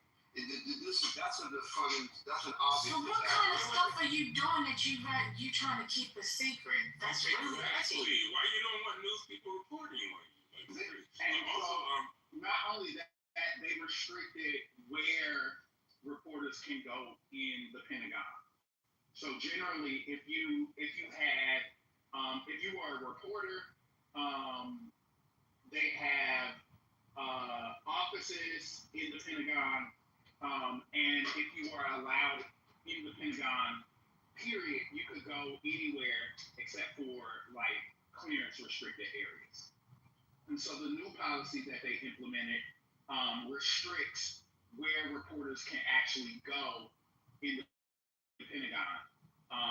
Under Hegseth, they're saying that reporters can't go anywhere other than their offices or the press rooms. So the only outlet that signed on is One American News. Okay. But they can de facto hide everything, like literally everything. We wouldn't know anything. They can say everything off limits. It's literally them saying, and this is not hyperbolic, it's literally them saying you are not allowed to report on anything that we have not publicly put out or agreed that you can report on. Well, I'm glad that they're saying no, because that's crazy. They have to, otherwise you just killed their jobs. Their job is to, report. But if one breaks, In North Korea. then it's gonna cause everything to fall. You understand that, right? It's They all gotta stand together. And so far they have the AP, the Correspondents Association, all of the major outlets, a bunch of independent outlets have all refused to sign. The other thing that he did was restricted or revoked the space that they had in the Pentagon. So they no longer have, or only select outlets have bureaus in the Pentagon. They don't have offices anymore because they took that space back. So usually, your job as a reporter, you could just show up to your office at the Pentagon and report on whatever defense, blah, blah, blah. Now, they have to go to whatever news outlet where their news outlet office is, and go back and forth. So they limited physical access as well.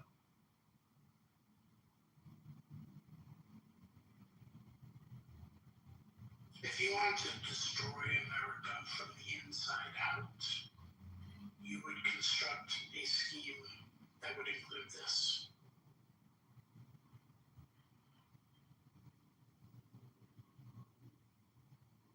No, it was very scripted. Kind of like they created a whole project with all of these, things inside of it, including. It would have been called Project 2021 or something like that. Project 2023. It's something similar to that. Like for the year that they planned on doing it. Oh, yeah. What the fuck is that? Somebody's talking and you're in the matrix, we can't hear you.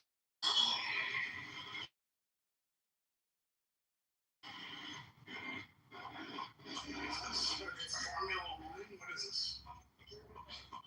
NASCAR, baby. Those are motorcycles. I believe it's Tony. Wait a minute now. It's Tony at the bottom.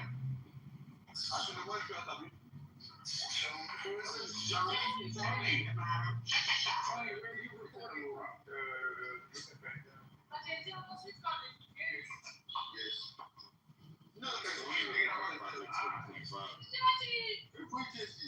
Finish I don't have a badge, so I can't do anything about it. It's that funny thing that you do in like the deep back of their luxury car. Yeah. So, moderators, please assist. Bringing Tony to the group.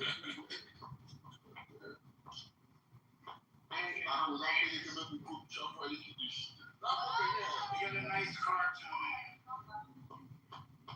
I just want to say, Israel has the right to defend itself in court. You said what? Israel has the right to defend itself in court. Okay. So, I mean, or you have to hey, Spirit, why'd you do it? Why'd you even do it? yeah.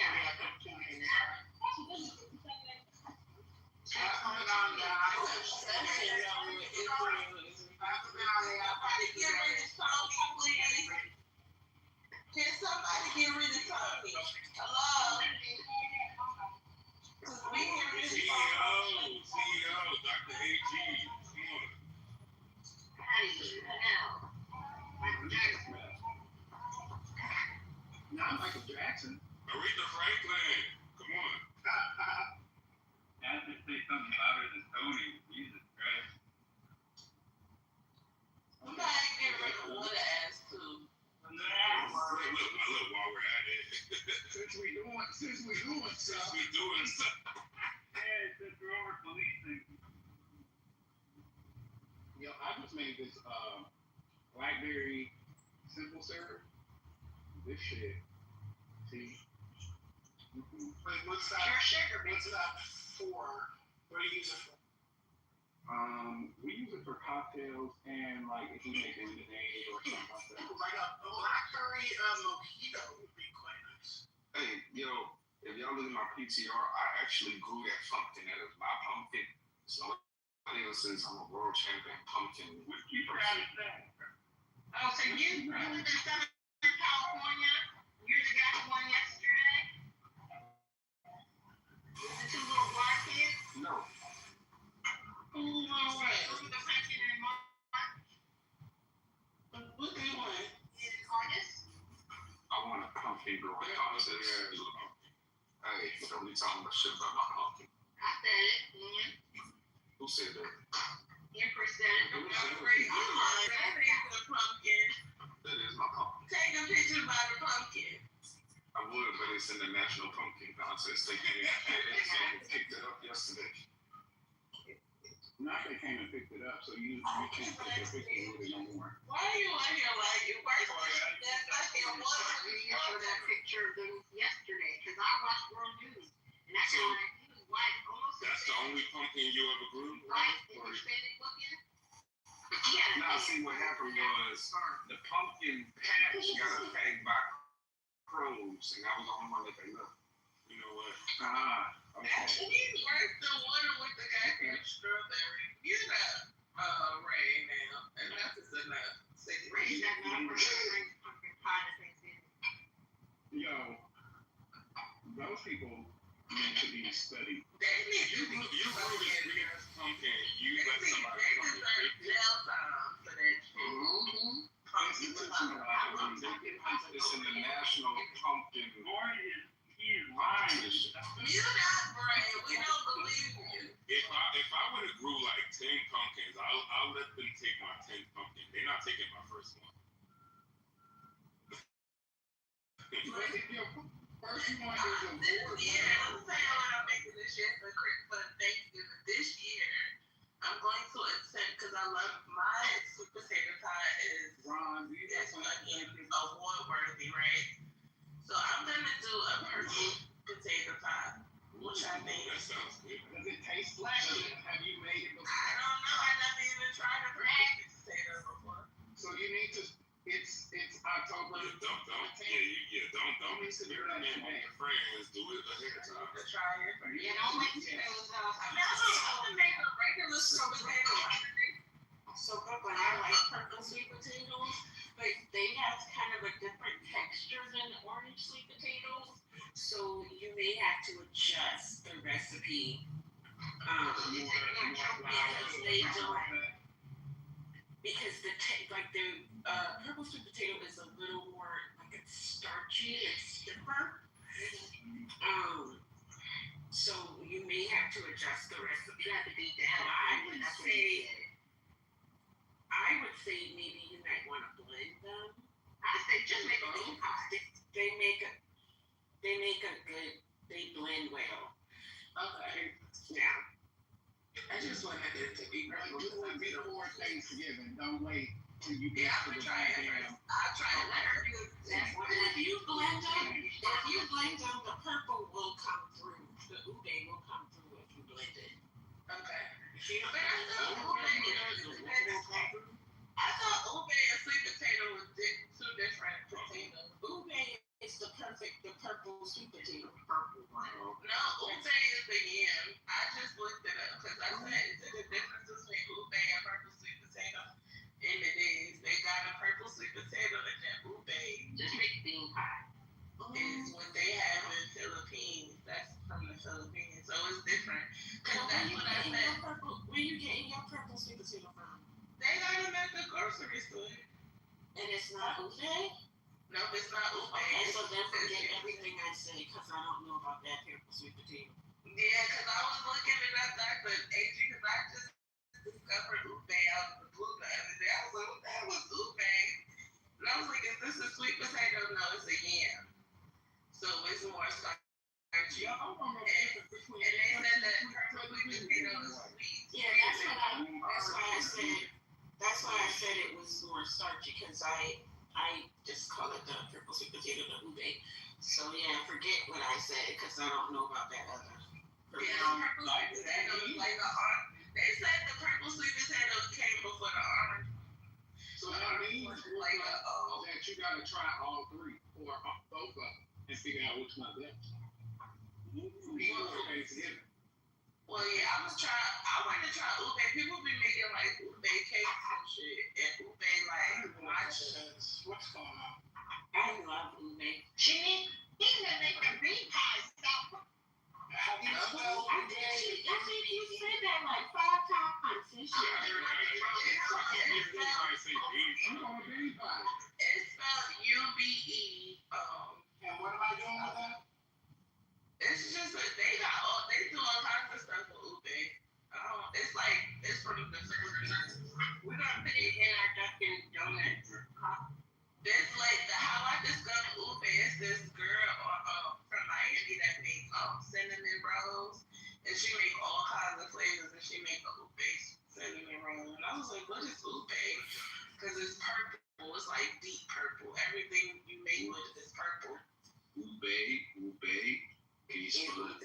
UBE. Ube, I like ube. Put on my fork, yeah. Ube. Makes sense. Now you can You been smoking? Ron, did you hear my question? Yeah. Text me. Okay. I know you said my name, but somebody was I was saying, Can everyone what are you doing for Thanksgiving? Wait, can everyone unmute and just talk at the same time? Yes, let's start right now. Yay! No problem, I'm doing it. Why did you unmuted? And then we're back on mute. I'll text It's you. only 3 of us. Okay. You have to participate since you asked us to. Yes. Oh, that's fine. This one's already off mute. You're good. Yeah. And I apologize, y'all. My allergies are kicking my ass. So all this sneezing while I'm talking. My bad. You better use your neti pot. That's all right. Patty's been coughing, not on mute for the last week. We're fine. You don't catch it. I just have a sensitivity to like mouth sounds and stuff like that. What y'all niggas is talking about? Nine. Sorry, you got How the about wrong going on group. mute? Niggers are down the How street. about going on mute, Nine? For what, nigga? Cause why? Cause we're all doing it. We're all doing the same thing. Nigga, fuck what you doing, nigga. Fuck what you talking about? Where am I? Y'all niggas think I give a fuck about that shit, nigga. Stop fucking talking. You hacking in this bitch. You use that word in every sentence. Baby, you know what to do, boo. You know what to do, goddamn. Not you, baby. I raised you better than that. You know not to use that word like in every fucking I use that word, but not like you use it. not in every sentence. Yeah. You use your promise. And that's fine. I think as black people, you have the choice. You can use it or not use it. But I think, somebody like this I use it all the time. Yeah. Hey, G, he called me the N-word. It's actually a pronoun for me. Niggas know it's a pronoun. Well, just pay attention, Dr. H. People trying to work. What's happening? Called me out my name. He called me the N-word, Dr. E. Who did that? No. If I say bitch, it's a word of endearment. Whoa. Niggas and bitches. That's why. Whoa. Why, nigga? I'm not agreeing to what she said. Everybody go on mute. This is how Alright, I'm on. I don't have the option to move you to the audience. I don't know why it's not letting me do that. Because the hand raising is up. That's why. Oh, well, let me see if I can fix that. Otherwise, you gonna slide down the razor blade into the alcohol river of the hallway. Let me see.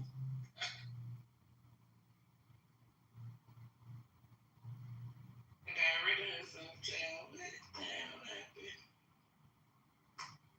He hit the wrong Ain't button. go nowhere.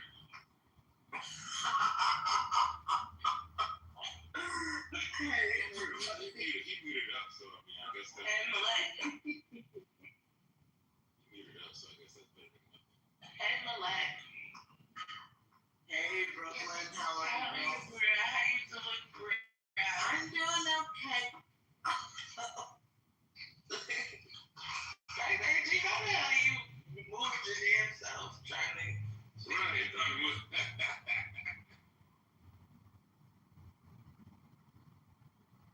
sorry, the app is messing up. And I'm trying to do 20 things. Let me see now if I fixed it. Yeah, there we go. We got it.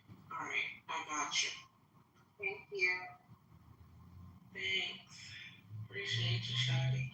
Hey, bro, hey, everybody. That's, you know, got clicked out. Yeah, we know now. He's like 26 and he's kind of retarded a little bit.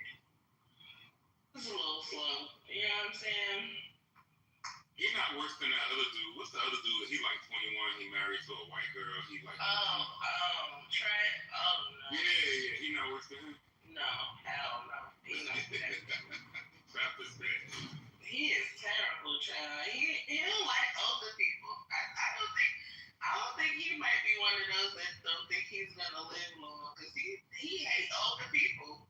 Like anybody that's 35 and older, he just despises them. I don't understand it.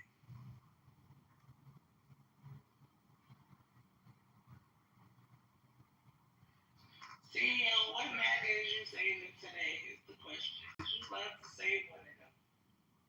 I love to save whoever is being ganged up on, no matter what side. I don't like people being ganged up.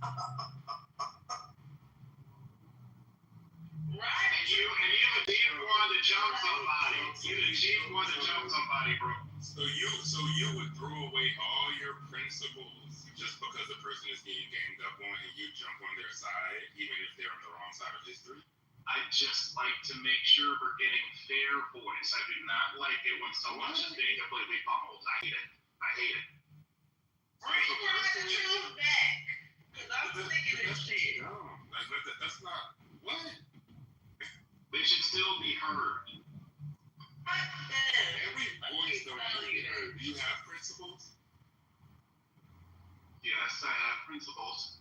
The principles is everyone should be heard. That is. What if they're Nazis? Well, that's going too far, of course. I'm not talking about extreme situations. You know that we have like real life Nazis that's happening right now. When you tell me there's a Nazi in the room, I won't say anything to help them. All right, I can promise. What about the chat messages that were leaked from Republicans? That's pretty wild. Yeah, I wouldn't defend that either. Wild stuff. Yeah, no, I'm not saying it's wild. Not you. What chat messages? Oh, there was some fucking crazy Republican. They didn't even use that word. Their chat messages were leaked from, was it Signal or Telegram or something? Not Signal. Again. Okay, so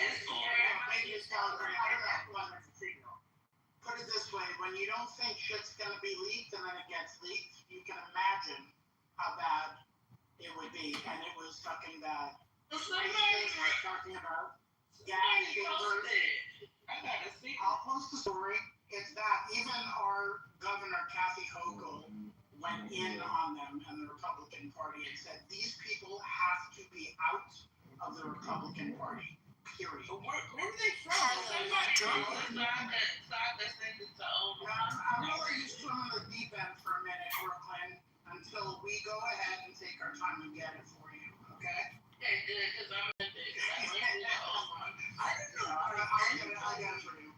I don't know why anybody would be dumb enough to think or believe that anything you put in a group chat couldn't potentially come out about you. They used an encrypted group chat.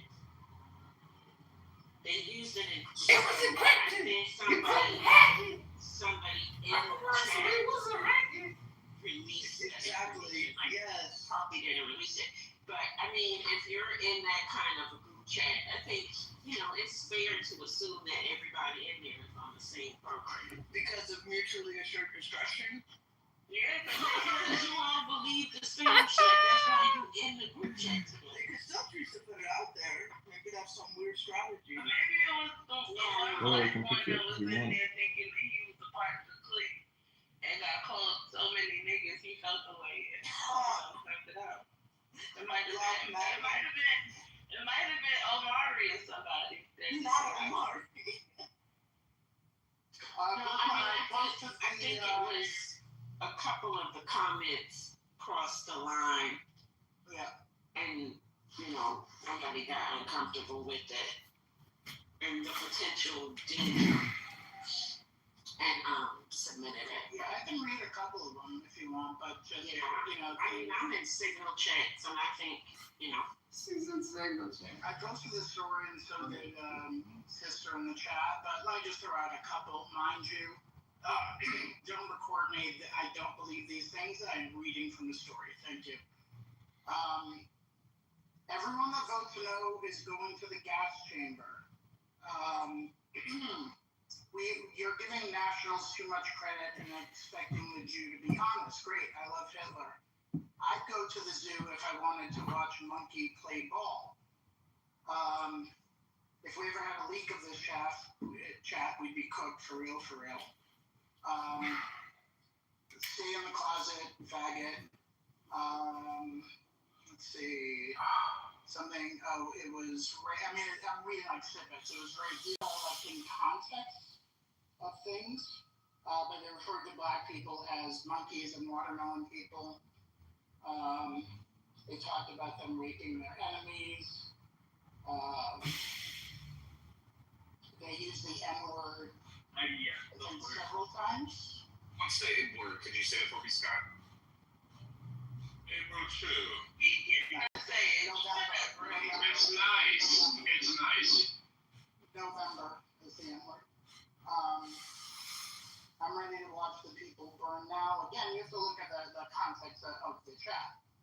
So it's pretty bad because these were Republican Party operatives, I believe. Why do they always talk about us and we ain't bothering them? Like, why is we always the subject? I had to tell Brandy yesterday that she don't think racism exists unless we use the word here. But it could be Republican versus Democrat, right versus left. They want to talk about black people. Like, what the fuck? These were messages between leaders of young Republican chapters in New York, Kansas, Arizona, Vermont. What did we do? We exist. What the? Like, it's crazy. Leave us alone.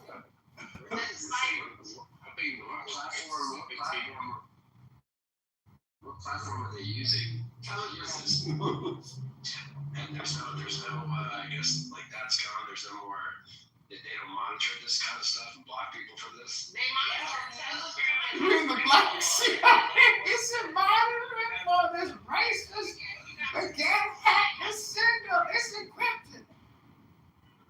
Somebody said, was it the 420 check? I have Here's some of the fallout. Some people lost their jobs, but their job offers rescinded. The Kansas chapter of the Young Republicans was deactivated, and there were calls for resignations from politicians of both parties. Yeah, right. Some people are different. Young adults doing this now. This is the future, and this is what they got for us. I'm looking at the other ones. This is disgusting. I mean, when you did that whole Trump thing like this, emboldening a lot of people, people are gonna stop resigning and stuff like that. They asked J.D. Vance about it, and he criticized the Democratic candidate over alleged violent rhetoric as a deflection. So that's why I said throw all Gen Z in the trash. We really thought the children were the future, but I'm so tired of everyone thinks young people are yeah, because Whitney Houston's cutting, y'all. Well, she said it, she lied. Well, water, Whitney Houston was in my hometown girlie, she lied. hold on. Why you can't say shit? Cause you was not about strawberry. So. Did you not hear me song say? I never lied about the strawberry. That's what the strawberry. What you was gonna say, Malay? That song, I believe the children are our future. Teach them well and let them lead the way. They ain't never been taught well. That's the problem. No,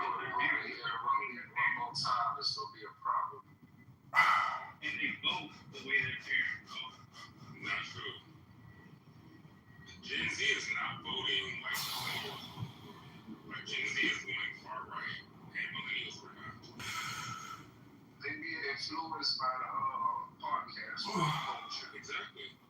And then when they realized that they got the wool pulled over their eyes, it was a cool thing to do to be a MAGA supporter. They're like, well, what the hell? We were lied to. When your uncles had told you, motherfucker, he lies. That's all he does is lie. He's been lying for 40 fucking years. And then the gender wars, like Alistair said, the manosphere, all that shit. That's why. Not too much on the Gen Z's and Alphas. Thank you. Why not so much, man?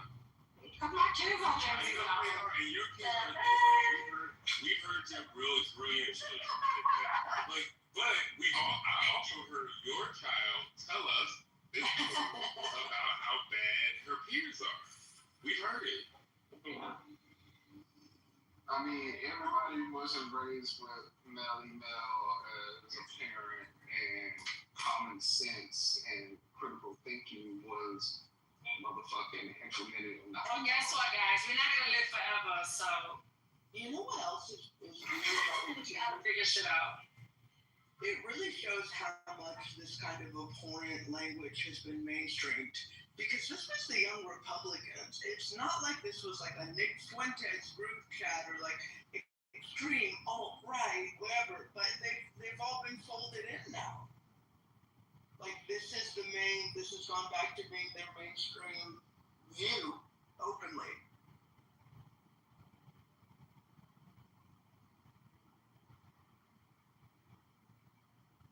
So, Our governor had a wonderful response to it, calling it bullshit. I mean, she did a whole thing, and then she's like, "This is bullshit." so do y'all They got to get rid of these people, and that. think the little goddamn it, Brooklyn? Fuck you, Ray. You wasn't about to say nothing either. I was. Anyway. I was about to say, do y'all think the next president, if they're Democratic, is going to continue with the power grab that Trump had, or are they going to just like let it all go and try to get things back to normal? Would it be okay to handle that question and go to Brooklyn's point, because we were in a certain part of the conversation? Because y'all was talking about the kid, the Gen Z. Yeah, I want to stay there, but I do want to come back to Ray's question, but we need to just stay with, what you was going to say? I was just going to say some of the most well-rounded Gen Z, Alphas is babies, really. But some of the most well-rounded Gen Zers had ghetto-ass mothers. I'm telling y'all, the ones with the ghetto mothers, they Projection well alert. rounded, they Projection well alert. educated, then they've got way more common sense than the ones that do gentle parenting. So I'm telling you, get you a ghetto. I don't disagree. I will say, I'm an 80s baby, and so They definitely wouldn't look at me in the little pack and be like, "Oh, that's their mom right there." Yeah. Right now, I can't be your kids.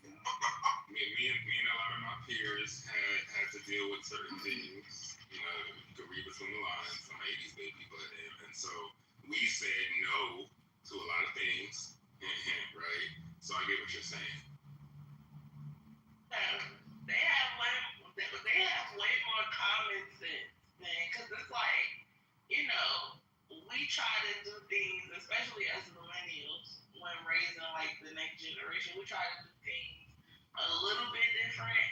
Well, different from what our parents did, but we still try to instill some of the things that our parents. Just a little bit of the stuff, not all of it. I feel like the millennials were still I feel like my upbringing was still very much shaped in the shadow of the civil rights movement.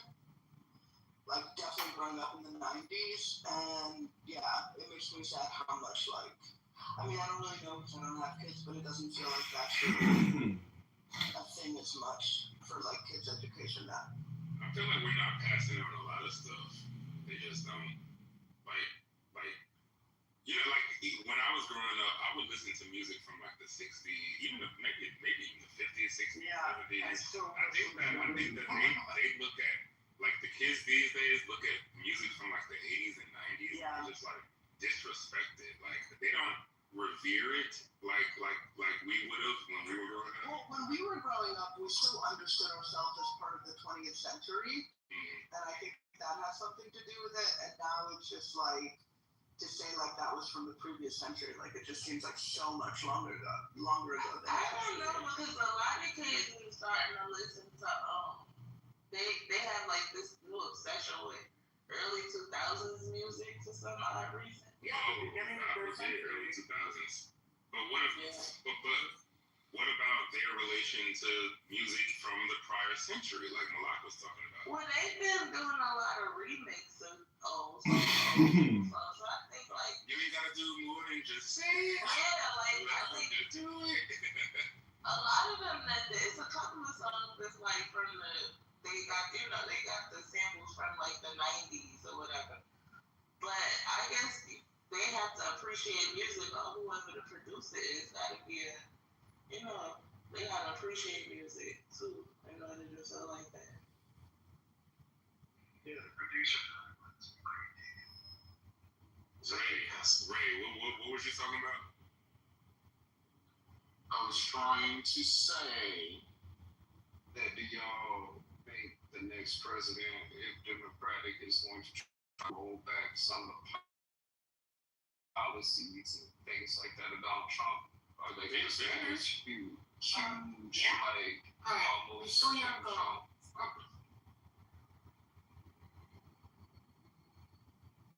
First lady. Well, I was letting him finish his sentence, but I just want to say that really quickly. Average cost of new cars, I just want to know where Trent is. The average price is $50,000 for the first time ever. What?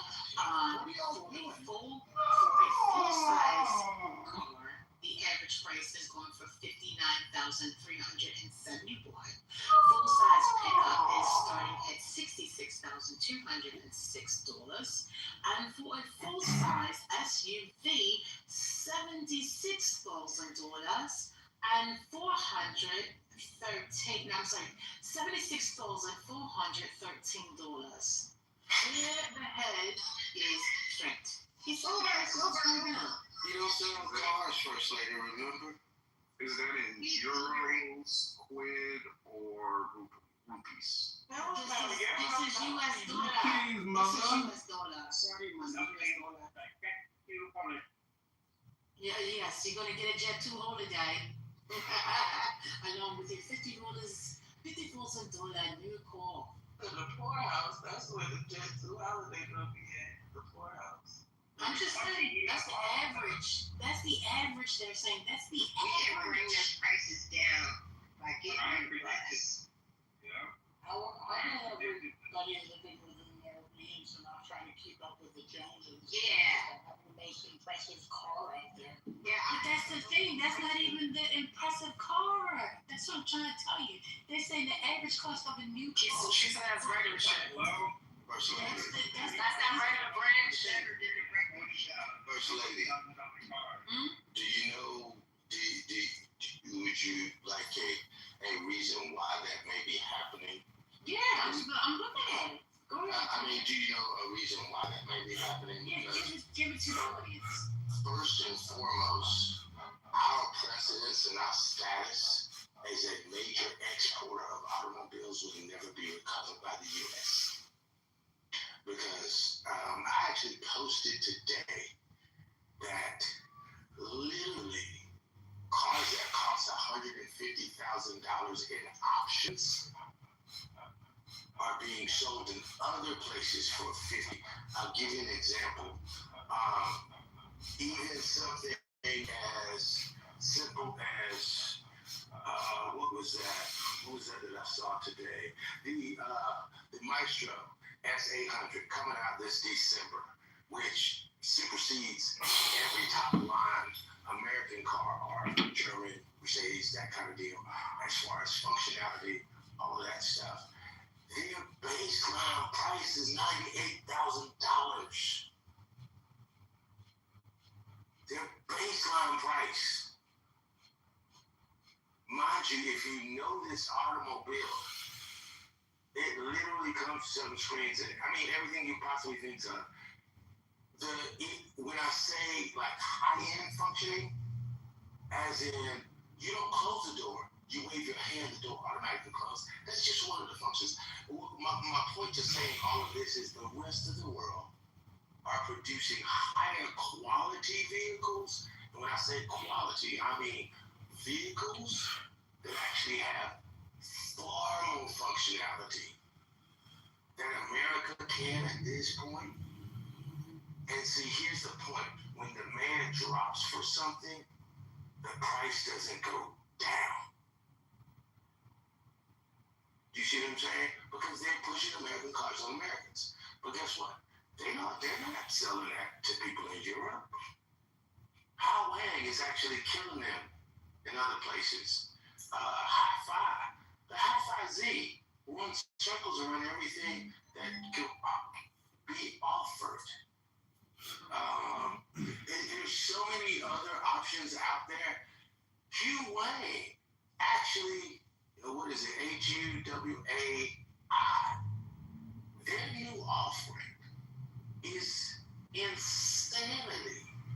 And my point is that there's nobody but the U.S.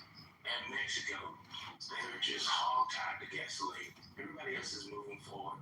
And guess what? They're charged. They did say that there was an increase of people purchasing electric cars in September. Yeah. With the GM. No, So a lot of people are definitely buying it.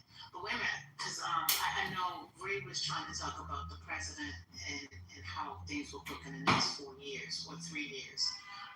But I just want to say that reported U.S. violent crime trends from July 2024 to June 2025 is down 8.2% overall.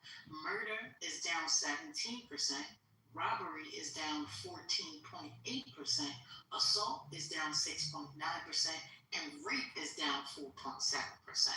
Those are the latest crime trends that are going on in 2025. I said that because Trump and FBI Director Patel will be holding a White House news conference shortly. Thank you. What about the black on white crime? What about the black on white crime? Excuse me, ML Plus. This did not state like this is black.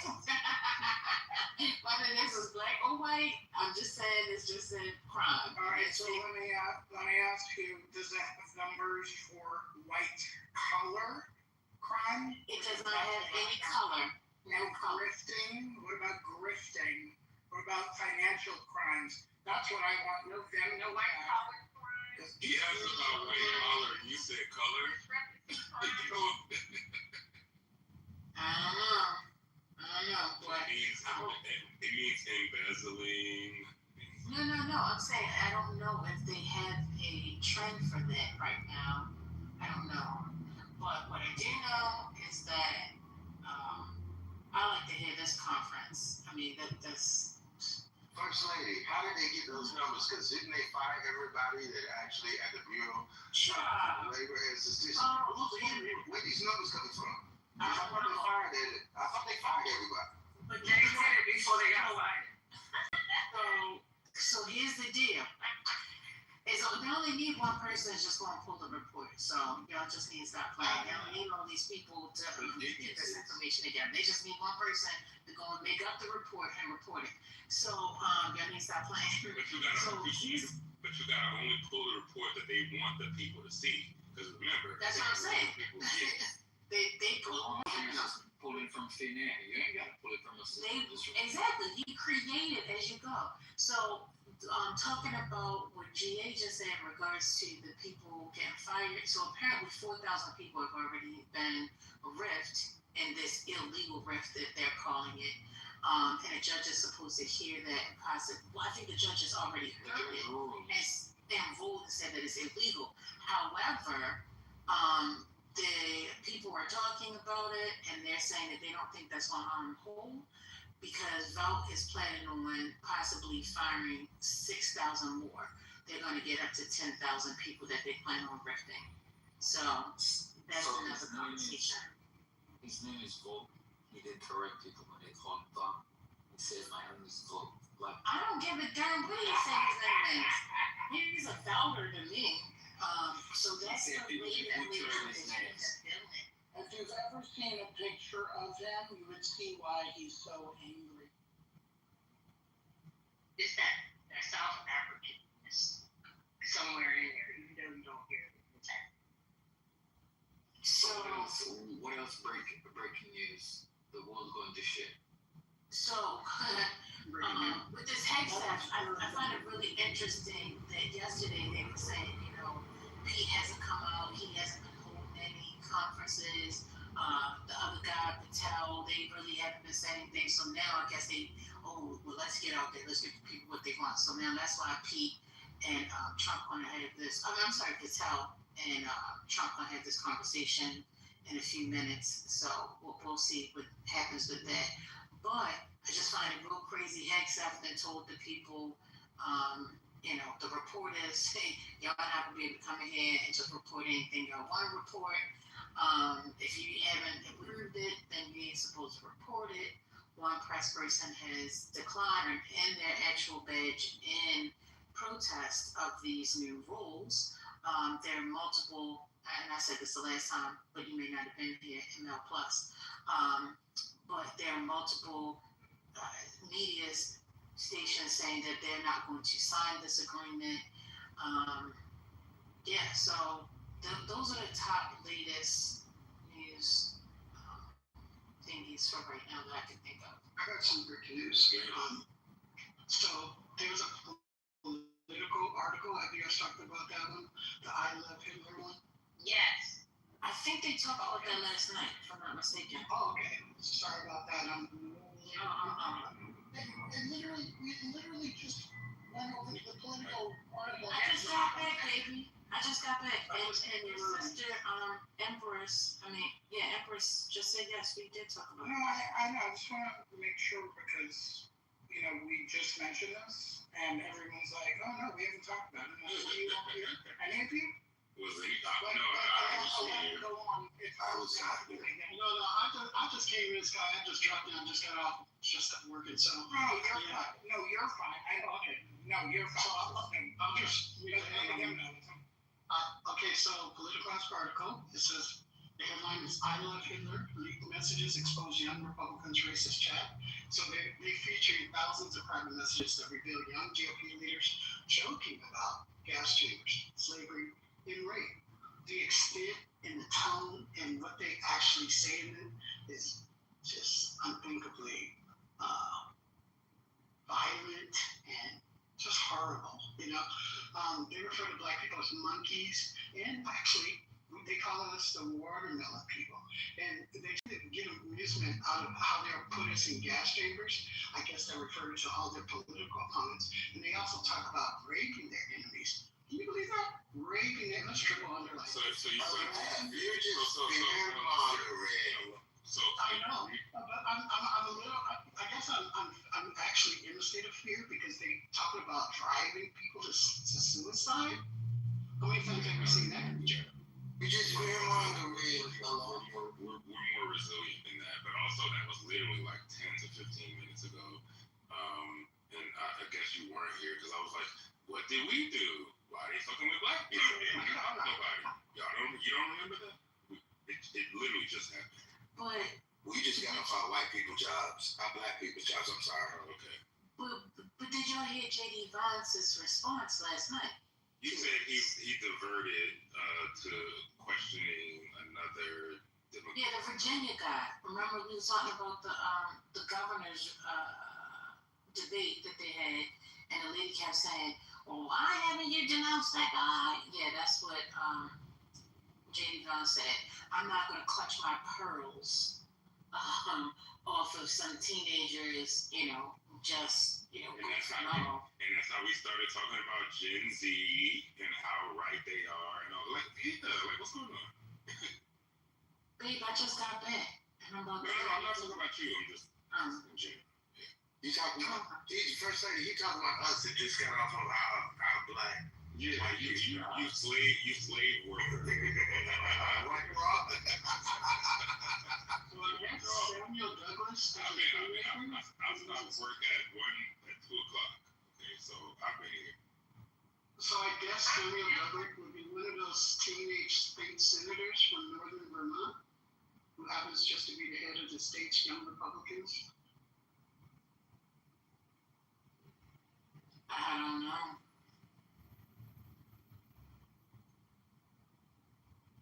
You know what, First Lady, I really would like the you know, the MAGA crew, the MAGA staff of Clubhouse. Yeah, talking about in living non-color, I guess. For them to come in here to explain that, I just want to be entertained by how they're gonna say, you know, see, you guys are taking this chat, and it's a Democratic talking point, and you guys, it's fake news, and you guys are just in the sky's falling because some teenagers said some indiscriminate things online. You can't say crazy things. Mari is on the top. Let me go. Yes. Let me go. Anthony. All they used to know. He said non-colored. He said non-colored. In living non-color. I got a new one. I know no She's word. not colored. I said it. I saw her at the American Airlines. Who? And Charlotte. What you mean? Let me mute up. What you got on with us? Let me mute up. Who you saw on North Carolina Airlines? Monica Oh, she was from American. American is my friend. Oh my God, I'm gonna go check out her. I was the one who saw it. So she only works for she only works out of North Carolina. I mean, that's not an assumption I can make given how airlines staff, but She's a flight attendant. no, she No. was managing She takes the tickets? She was managing the Admirals Club front desk. She continues to assert that is not her there. However, it sounded like her, and her name was spelled the exact same on her name. You're the second person that's seen her at the airport. No, it is her. It's her And because also, Yeah, Michael's seen her also. she had Not Good Michael, the other one. She had some kind of maggot thing on her. She had like another pin on her that was I can't remember exactly what it was like. But no, Dark, you're right, because one day she was talking shit. And I was like, do you speak to the people at the air? I mean, do you talk like that at the airport? And she was like, oh, you're trying to dox me, Brooklyn. Okay, so that was the clue that I did. Oh, well, even when I said her first and last name, she said I was trying to dox her. That's the worst thing people would do is, oh, you trying to dox me? Oh, so you're confirming that this is your information. Right. Yeah, Mr. Guyana did Mr. Guyana did the same thing. Does her employer allow her to wear MAGA paraphernalia at the airport? I think it's North Carolina. Yo, I don't believe this. Y'all guys just say the stories. Dark has Michael was the first one to say it on the stage. Dark is the second one. You want me to show you a fucking Who's Michael? Chunky Michael with glasses. Yeah, Hey, that literally told me about that one time I went to the Admirals Club. I think Michael didn't want to give all the tea, so he didn't give us the airline and Admiral Court. He didn't give us the airline and It's American Airlines Lounge. Yeah, the lounge. Yeah. It's American Airlines Lounge. I'm not buying it. So I did go in there looking for her, but I didn't find her. I got a She never working that day. No, exactly. Because Bob told me. Hey, Brenda. I said, I'm landing in an airport. And he says, oh, go check, because that's where she works. But I went in, they have two Admirals Club. I went in both, but I didn't see a name. I'm not buying it. Let me change my name. What you guys doing? Shut over there. We were talking about Let me change my layover. Go check it out. Let me change my layover. Do they carry their last names on on their uniform or their first name? No, just first name. First name. It's your first Oh, name. okay. I made a whole room about it because honestly, like I walked in and I was like, wait, white, spelled like Monica, racist. I think it was a thin blue. Oh my God. Like that. And I was like, oh my God. And I went and she checked me in and I sat down. I had a mask on, nobody knows. And so I sat down and made a room on Clubhouse and I was like hyperventilating. I didn't even know what was happening. And like Emma, like there were a few friends on this. This is a couple years ago, I think. And I was like, nice. I think I just fucking found Monica. Goddamn. And they were talking me through it. They were like, you gotta get a picture or video or something. You know, I went and I did. So you actually found her then? Oh. So if I go in there and she's working, I'm going on chat. Y'all have to stop with the way What's doing that? You give me context. They want to go on video on Chatter. Like a live video feed. Yeah. Brooklyn, I've never been on China, so Oh yeah, it has video, so you go on face like it's FaceTime. Why haven't you been on Like a Chatter video. yet? And what made you decide to get Plus, sir? no. They don't Like actually, I was like, oh, no, okay. His wife gave him an extra $5.99 this month, and he was allowed to do it. No. You know? He got my money and his allowance. Well, wait a minute. Do you have the 7-day trial? Did you cancel it already, or are you keeping it? Yes, I already canceled because I clicked on it in error. You are fake. What is that? You are fake. I was like, I don't need to. Because what other abilities does it give you? Can you lift tall buildings and shit? You just look nice with the gold star. That's all. I don't pay Clubhouse anymore. They already got all my. They already got my stuff in my shit. That's money, right? The silly shit talking about, can you leave tall buildings? You're funny. You can see everybody's pictures. Like, you like to look at people's pictures. I canceled mine, so I paid for like 2 months. I was like, that right. Had you not been so lazy, you could have got in at the $4.99 price. Oh, look at you. So you got a fake plus then. No, I got the original Plus, sir. I got the original. You sir, you got the late person Plus. Okay? I'm a late comer. Yes, you are a latecomer. You are a behinder. So what am I missing? I've never subscribed to it. So what can I see that Go y'all? ahead, sign up. What can y'all do that I can't? 7-day trial. Big feet, nothing about it. Big trial. You can see for You can Be nasty like I do. you can control your profile. So if you're in a recorded room, you can delete that bitch from your profile. You can, if you take a survey, a poll, whatever the fuck that shit is called, you can do that also, so nobody can check it out. Also, when you put up your body in a photo, right, like I did, you can see who everybody's going to check out, what Mel's working with. You can do that too.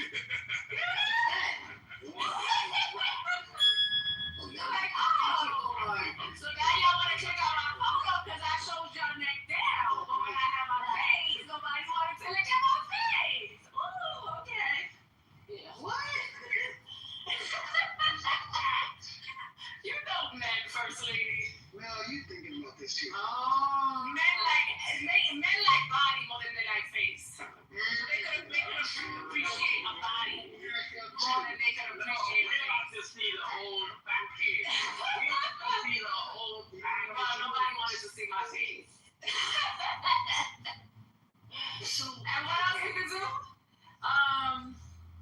What else we can do? That's it, right? And you can hide yourself from going in. Oh, anonymous, so I can hide. When they say, when they be like, oh, that fucking bitch Mel, and somebody pick me in, and I'll be like, oh yeah, that fucking bitch Mel. Yeah, like that. Okay. I'm interested now. Let me so I can hide. Or when somebody try to do when somebody try to do a public mob meeting, you could just go into anonymous too and be like, oh, None of that sold me. all right, my petty day is done for the day, guys.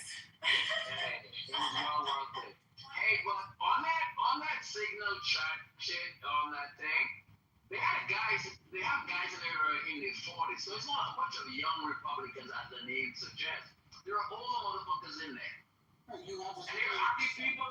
Yeah. Yeah, they got people in the Trump administration who's part of the shot. They didn't post anything, but they're still part of the shot.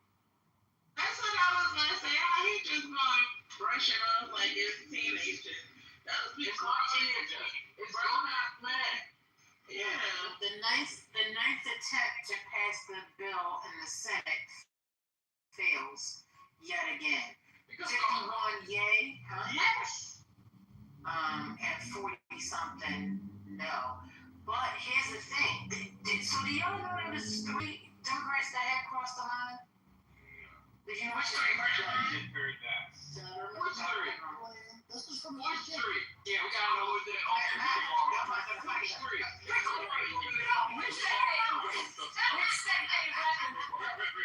For clarification, That was from the beginning. real quick, so no Republicans have crossed the line, but 3 Dems have.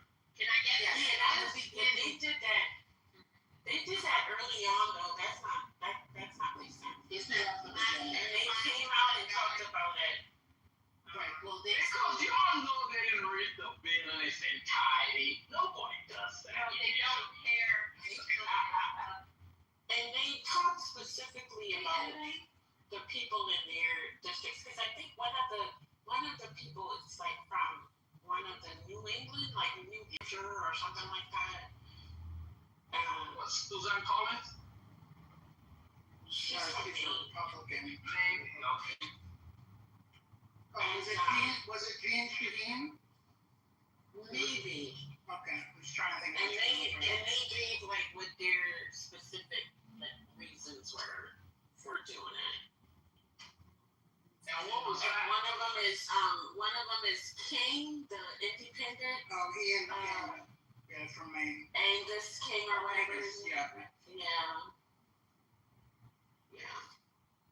The people in his district need to vote him out, because that Fetterman guy, he has been totally. Oh, Fetterman is the. He can't do anything within the party. And I know that Cortez lady, she's from Nevada, she did the same thing. That's the other one, the Nevada. Yeah, that's the one. What? Well, the same people. Was it the Castro, whatever, or is it Jackie Rosen? It's like Cortez something. That's the. This is part of the master. Yeah. Yes, this is Nevada. Nevada. Man, I'm disappointed in her. I sent my money where she was going. I literally said I want my money. I'll tell you those Jose Williams.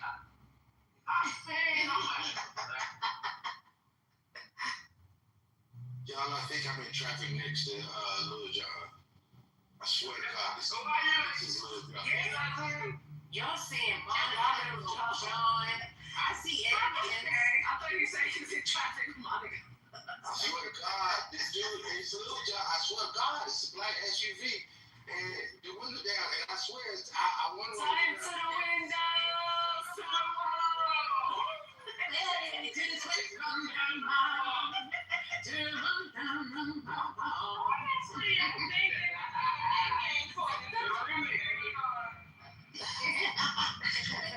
Record the Shutdown America CNN tonight at 9 p.m. Tune in. You will have a wonderful Bernie, and along with AOC, they are going to talk about the government shutdown. So we'll see how that is tonight. We got to start not live. Yeah, that is tonight. I gotta go. I'll be back in a She always trying to leave. I do. I got another meeting. Okay. But here's the thing. Y'all look out. Y'all be on the lookout for the telling Trump. Y'all be on the lookout for that. They gonna speak too? Yeah, they can come and if they've been saying it for an hour now. It's gonna be coming soon. So it should be probably. I'm assuming they probably gonna get started around like 4 o'clock if they didn't wait it this long. When is the Supreme Court gonna rule on the whole on that voting case for the voting rights act. Because they talked to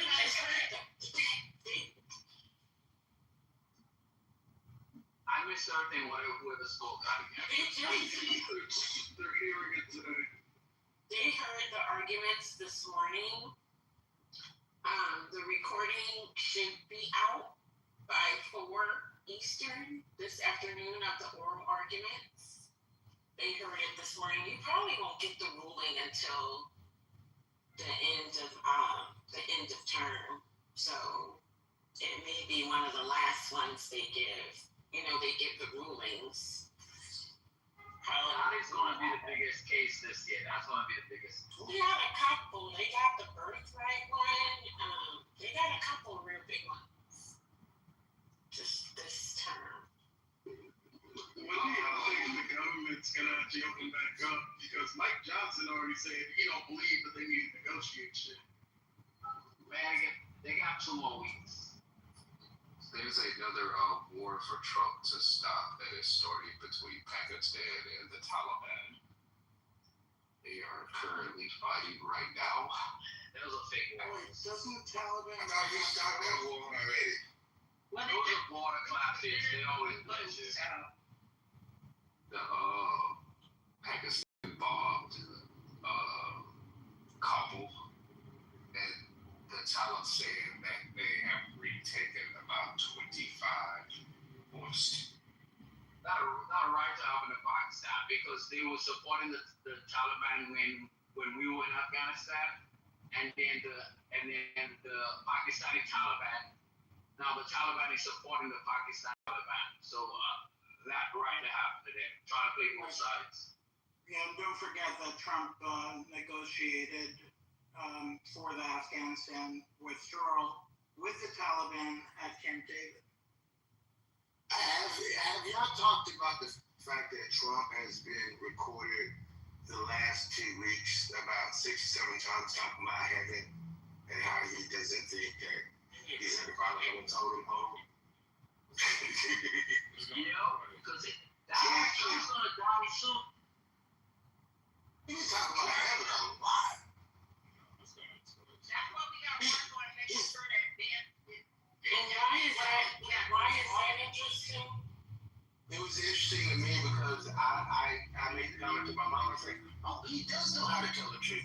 Because he said on the plane, he said, yeah, I don't think that's really going to be my destination. I think I'm on the bottom of that list, on the bottom of the totem pole.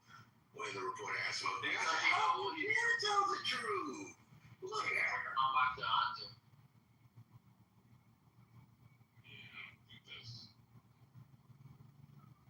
It was entertainment, that's all.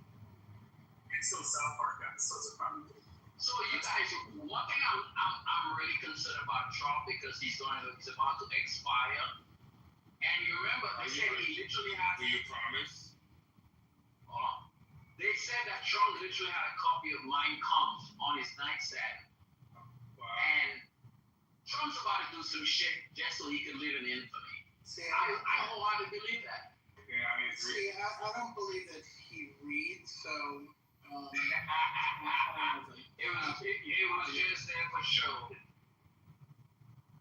what has he not done? I mean, listen, this give him that already. He's going to live in infamy. Okay, you already got it. Can you just go? Like you already listen. Y'all don't get enough. Y'all don't get enough wishing that man. I didn't wish anything. I'm saying. Y'all don't get enough of that when we end up in worse situations. I'm not getting out of here before what's going on? Be careful what you hope for. No, I was just saying take the whole administration wherever island they want to go to. Take the whole administration, go get Till, go get, Buzz, go get Millers, go get the whole Heritage Foundation. And they can leave and, live amongst themselves. Just get them back. Put him back to Epstein Island. Put him off. That's not the Or Greenland, which one? Not Epstein Island. They ain't getting free.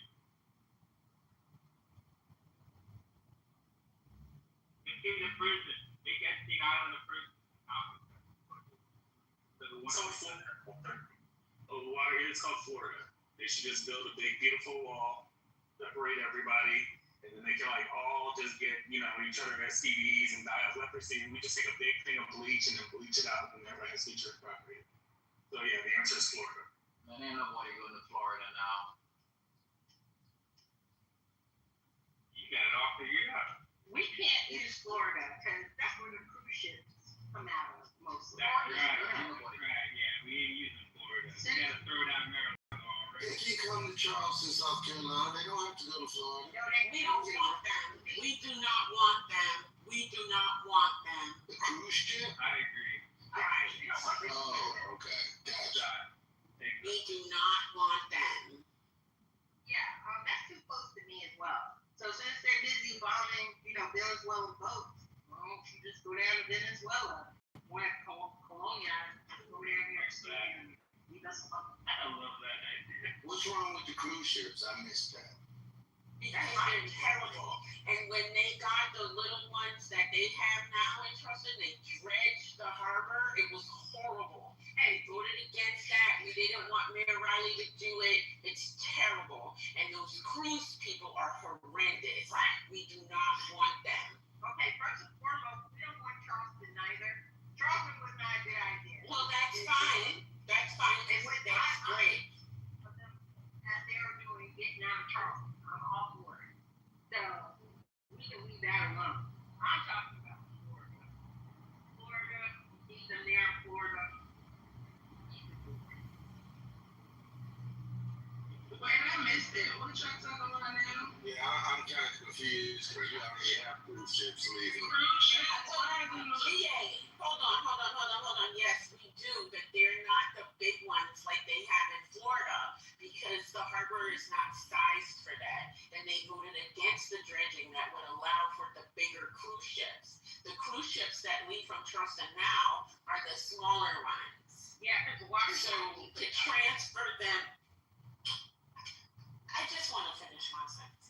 To transfer those big ones like they have in Florida, it requires more work along the harbor. So that's what I was saying when I said we don't want them, because somebody said they don't have to leave from Florida.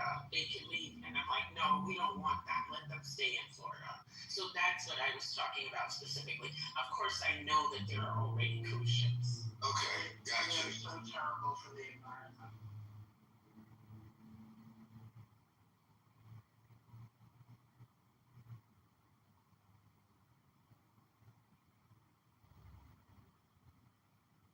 I don't know. I got stuck in cruise ships, so I want them to keep running, so I keep making them.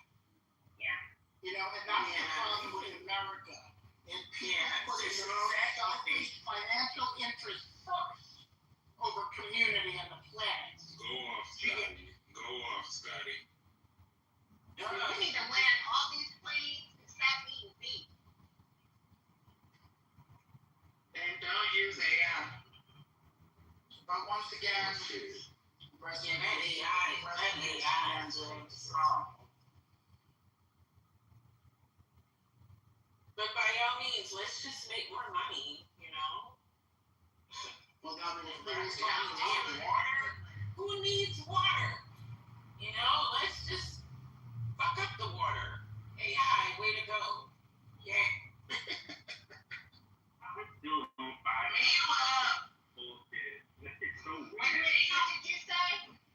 Meanwhile, Donald Trump is talking about California don't be using the water reserves. Wow. California probably used the most AI out of the whole country. They ain't got no reserves of this bitch. They need to not use AI in California at all. Or Were you saying something? no, he wasn't. No, yeah, we moved on. That don't make no sense. Yeah, it don't make no sense. That's what he said. Yeah, we moved on.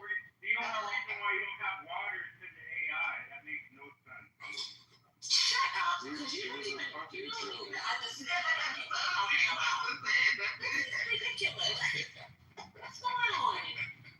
If you knew anything about how the amount of resources that is required to run those AI things, yes, I do. It's a phone now or a machine now. Yes, I do. They use it a lot of Yeah, and I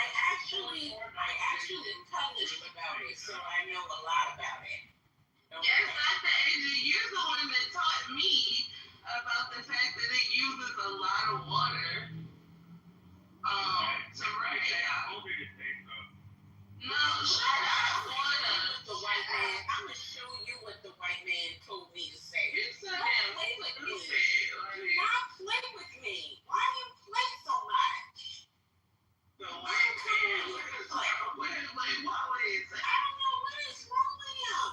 He has stepped outside of his mind only because I took his ass off block, but he about to spin forever. Don't play with me.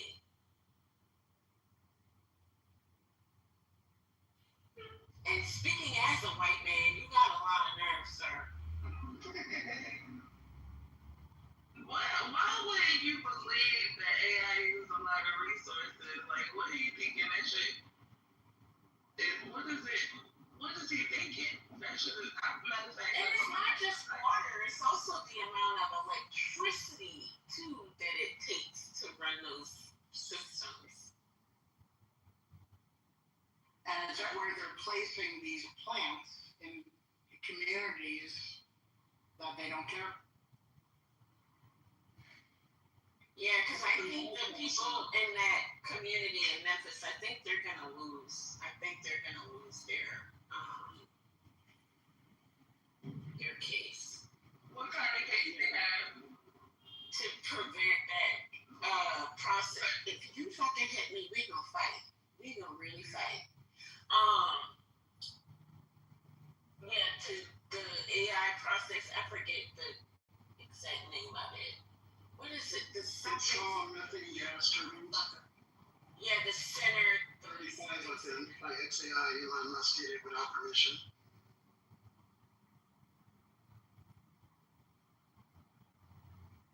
Right, and the community, the local legislators didn't get a chance to vote on it. So, do you know what the long-term outcomes of like, do it have any pollution behind it? Like, I know it uses a lot of resources for doing.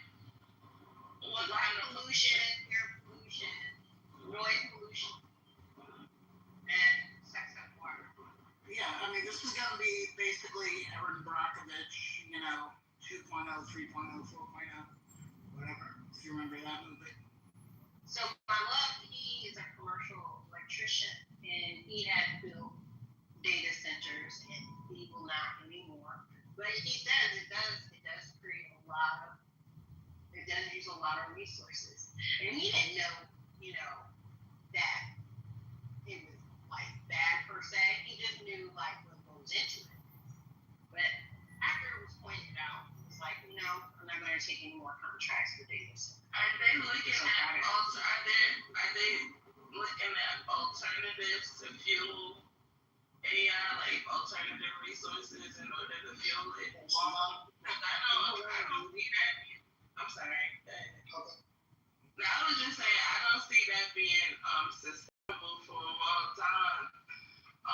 If it's going to use up a exorbitant amount of resources, and then we're already, going through so much environmentally.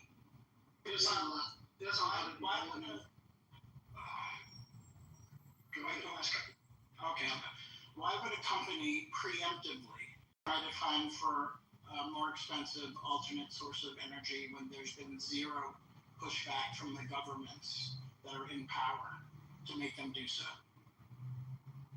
So I think one of the curves that counter the energy usage, which is horrible, right, is the optimization of the resources themselves. Because by being able to do more with less, you're able to basically be more efficient, right? So that's where most of the sustainability is hopefully being placed. But there has been some talk about people saying that we cannot compete without wind and solar from higher ups, including the finance industry and the technological and energy industry and Palantir. They're just going around. Y'all do know that, like Berkshire Hathaway and Bill Gates, they're just buying up. They're just buying up these smaller electric companies to consolidate them all, so they have control of the entire power grid. Like, who was it? Berkshire Hathaway actually they're trying to buy Minnesota Power, part of Elete for about $6.2 billion. No, I I'm sorry, that was BlackRock that's actually doing that. And I mean, the technology and gridization investments through what Veritech, what was the other company, Terra Power, they have been systematically doing that. Not to mention people like Bill Gates. Actually, what was that company, Conceptech, Castech, or something like that? They are one of the largest agricultural owners in the entire country. The world rights in there. So I'm just confused if we're going to do that. So they can control. So they can put data centers wherever they want to and control the electricity to them. That's Microsoft is building Cascade. That's the name of it, Cascade. Yeah, that's it. Cascade. That's what I was trying to think. Yeah, Microsoft just went in on a major deal today, $40 billion with XAI, right? And they still have $40 billion to buy Applied Digital data center, one of the largest data centers in the United States. That's Microsoft? Yeah, Bill Gates. Everybody's in on it. NVIDIA. Everybody can leave data centers. Everybody, from Bill Gates to Berkshire Hathaway to all of those people, to Larry Fink to. Okay, I'm asking for a specific. I'm sorry. I heard you. I'm saying Microsoft bought what data center? Microsoft. That's what I'm asking. Yes, Microsoft. I want to know the specific. I'm just trying to find out. I couldn't hear the name of the investment when you listed it. That's what I'm just trying to get some clarification on. Okay, so it's called Applied Digital Data Centers. Applied Digital. Right, Microsoft, NVIDIA, Blackstone, GIP, which stands for Global Infrastructure Partners, XAI, they're the leading ones. The next tier is a whole nother group, especially those interested in energy, and underneath them, they have a lot of other groups that are investors in data centers and energy.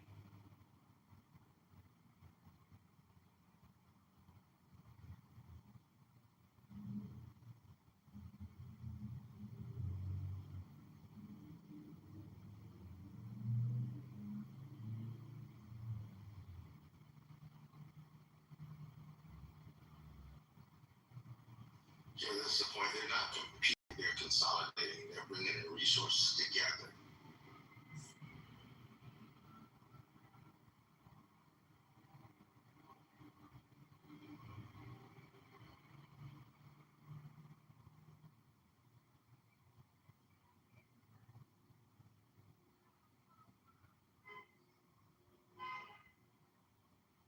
Hey, GA, just take a moment and recognize your PTR, recognizing PTR over here. Rest in peace to one of the greats. Yeah, man. It's super not cool, man. But, yeah. I mean, and I don't know if you're Gen X like me, but he's basically one of the essential people contributing to the soundtrack of our generation, essentially. Which one? D'Angelo. I was gonna say. That's what I'm saying. Which one? Because that's a nice picture, GA. Francis D'Angelo, that's a really nice picture. It's actually not Prince. That's no. That's Sawyer that played lead guitar for him. Okay. Yeah, that news really hurt. It was a shocker for real, especially when Angie just died in March or April, whatever that was. Elon is moving back into San Francisco with Neuralink. That man don't quit. I'm so sick of him. He don't pay his electric bills. He don't pay any bills. He just lies. He just steals. He just adds on more generators that, his allowable amount is in it, and he just polluting all of Tennessee and all these little dinky little towns. It's ridiculous. And nobody's going to do anything because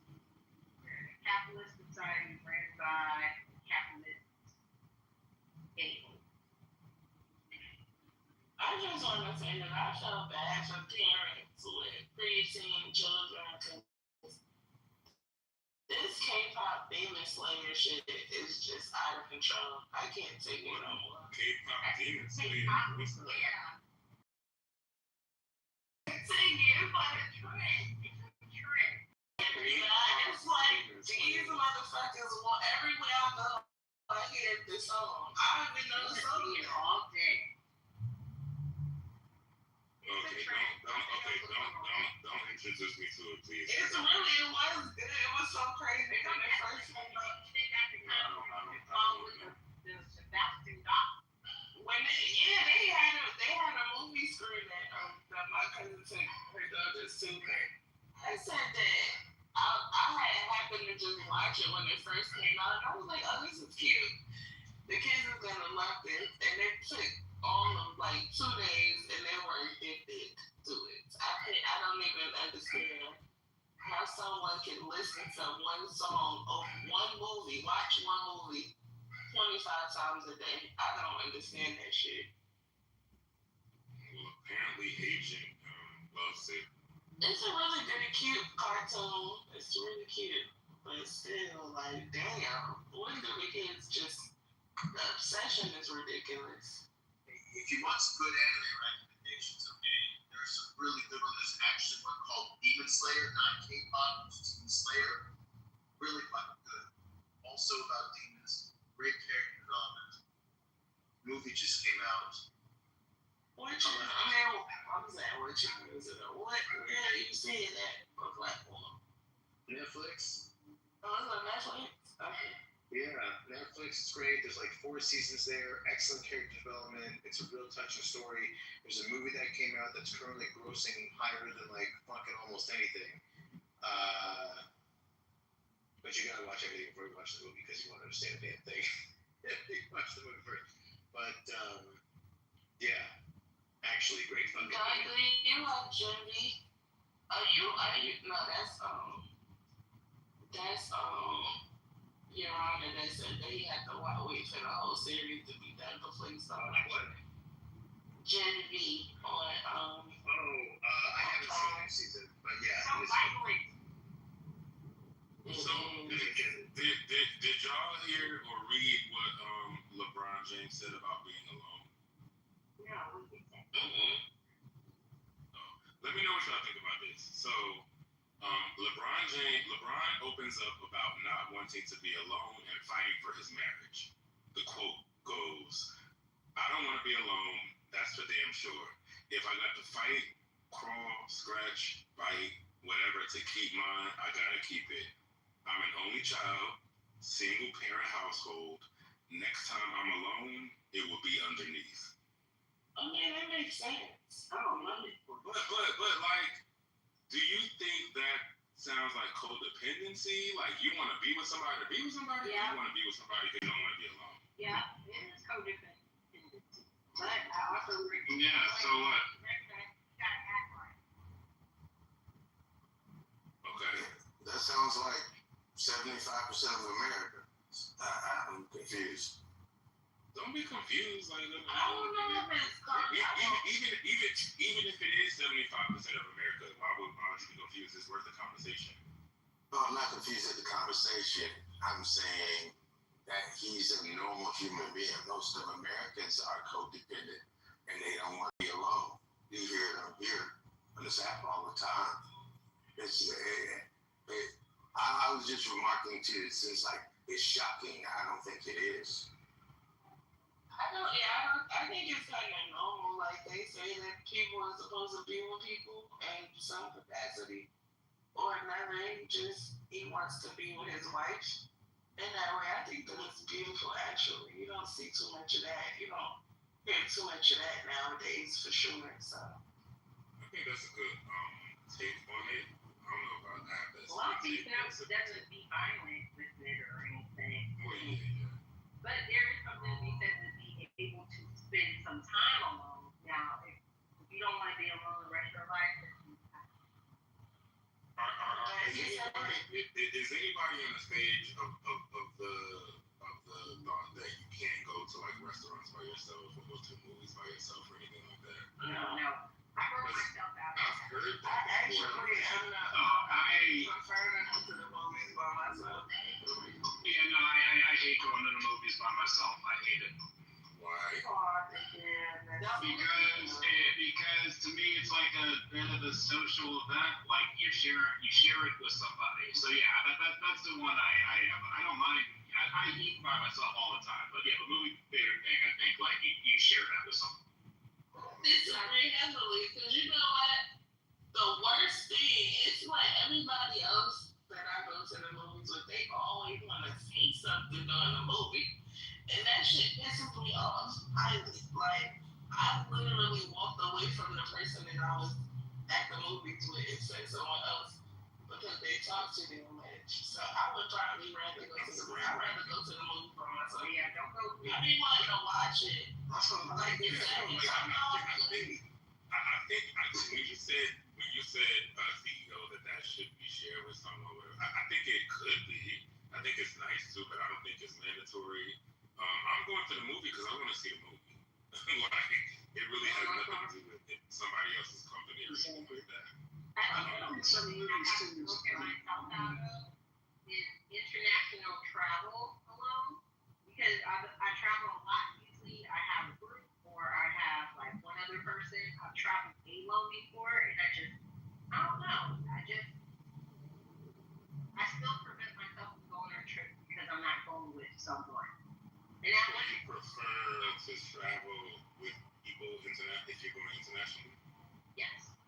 Oh, and I love traveling by myself. Yeah, I feel like you've been a couple places maybe. You don't think that like solo travel helps you like kind of like find yourself more? Yes. Yeah. You have so much time to think, you know what I'm saying, and reflect. Yes.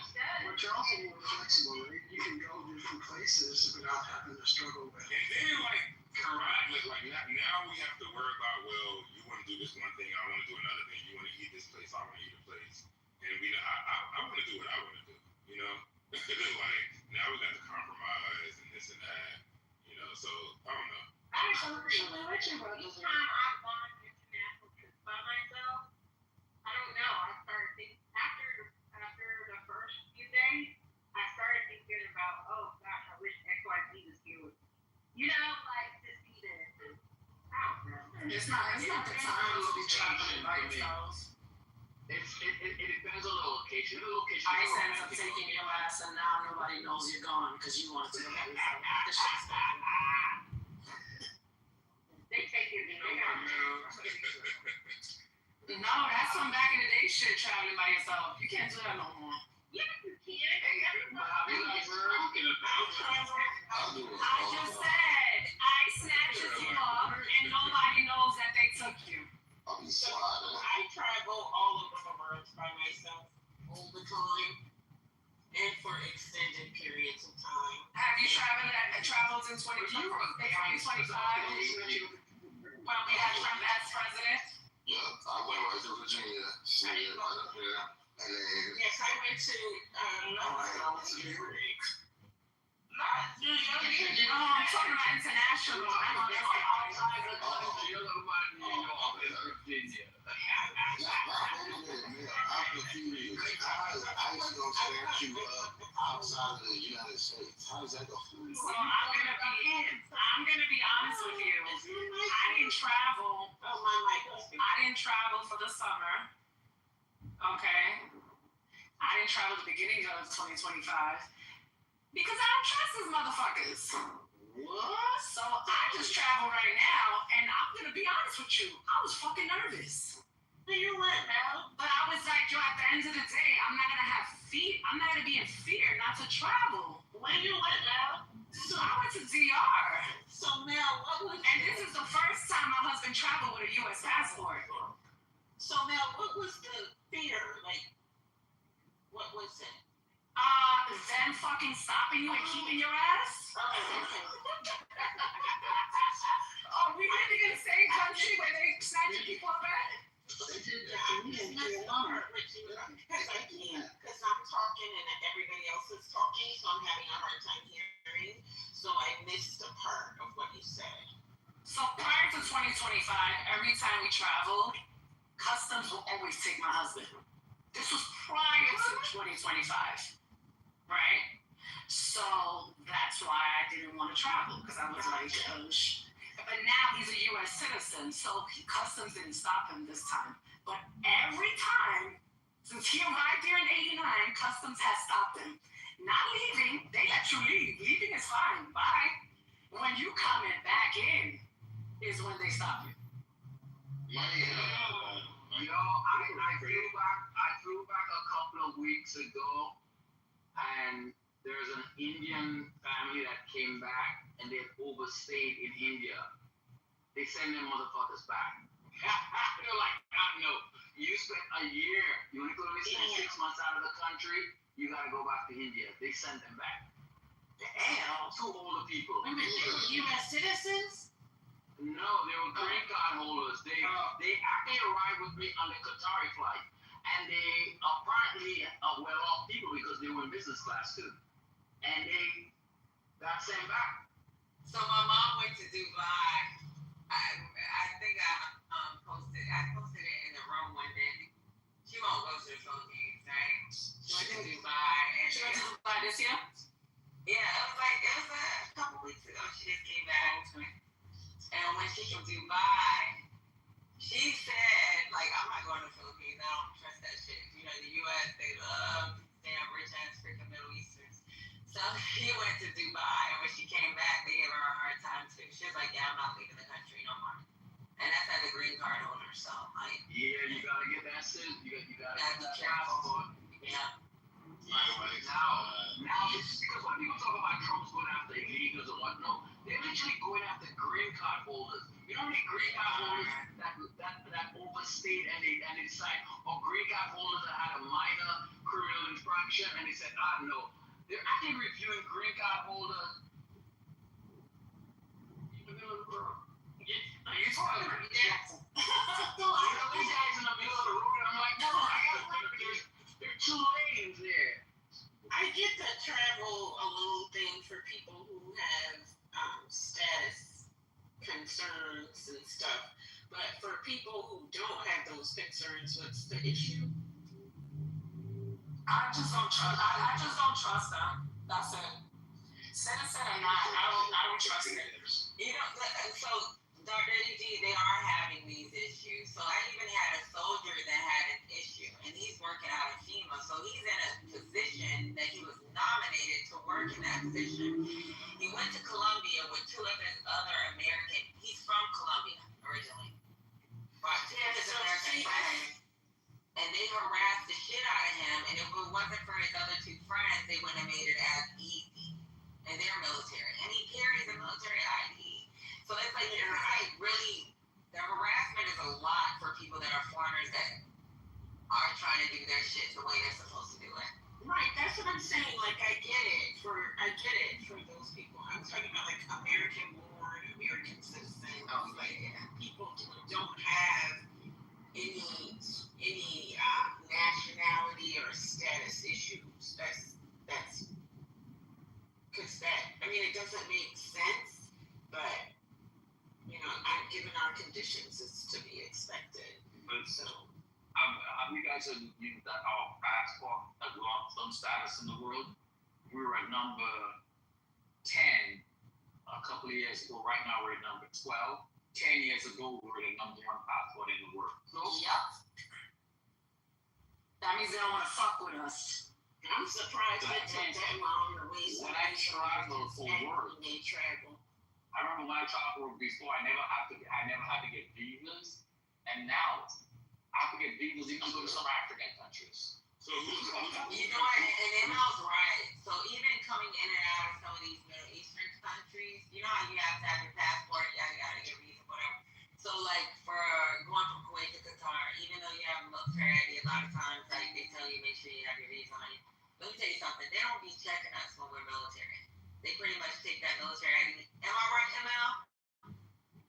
The SOFA agreement allows them. They allow us in and out these fucking countries. It's not working like that right now. So even with our military, they have to go get a brown task for it because there have been incidents where we've been pulled to the side like, hey,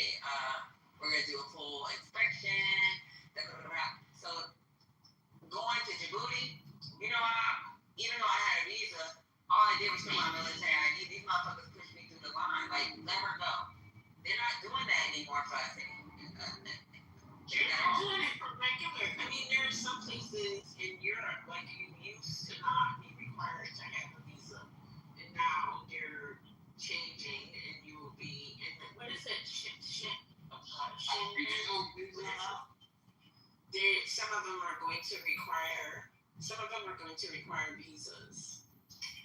Yeah, the Schengen passport zone in Yeah. the EU. It's Schengen Europe.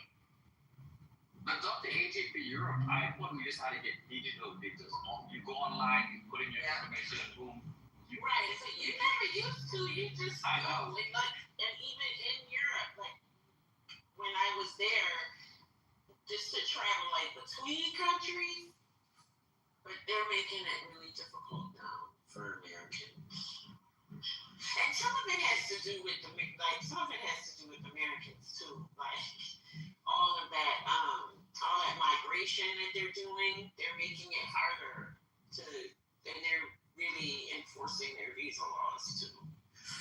I mean, as an American, you could A lot of it is Trump, but some of it is something else. I'm sorry? As an American, you could have really go to any country in the world and spend 6 months to a year, and it would. Yeah. Now they're not, because the Americans they fucking it up. And you know what? Even with us, our HR, y'all call it HR, but our G1 has to completely vet every person that's going forward into countries before, like, so we do these during exercises where we may not have SOFA agreements, but we still do exercise with them when they give us a window of time to, like, we can go in and out of the country. Now our G1 has to completely vet every person that goes through, make sure that you have your visa locked in. Before we'd have to have the visas locked in, but they'll send you forward because they know that they'll let us pass with a freaking military ID until that visa gets approved. There was no issue with going in and out of these countries. It's an issue now for us.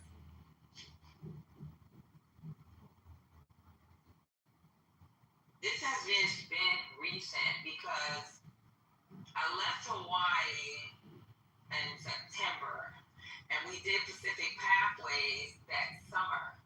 And I promise you, the Pacific Pathways that they just did recently, they had to lock in my best friend is the OIC over the G1 in Indo-Pacific. And she was like, yo, I've been working night and day because I've got to make sure all these visas are correct. Like, and we got to make sure it's pushing forward for these exercises. A lot of times we be like, hey, but just talk to the country and they'll let them in because they know that their application is still being worked on. But it's not the same as it was within the.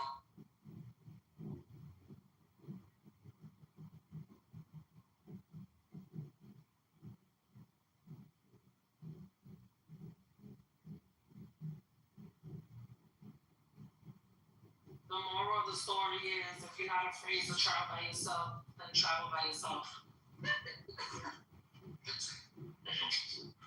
And have a good old time.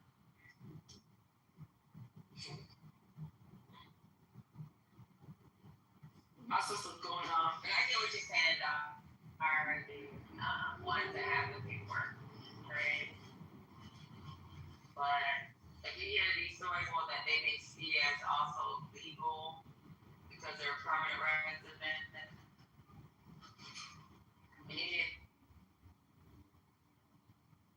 Well, Marco Rubio has held extradited 6 citizens out in the United States. That came out, I believe, yesterday.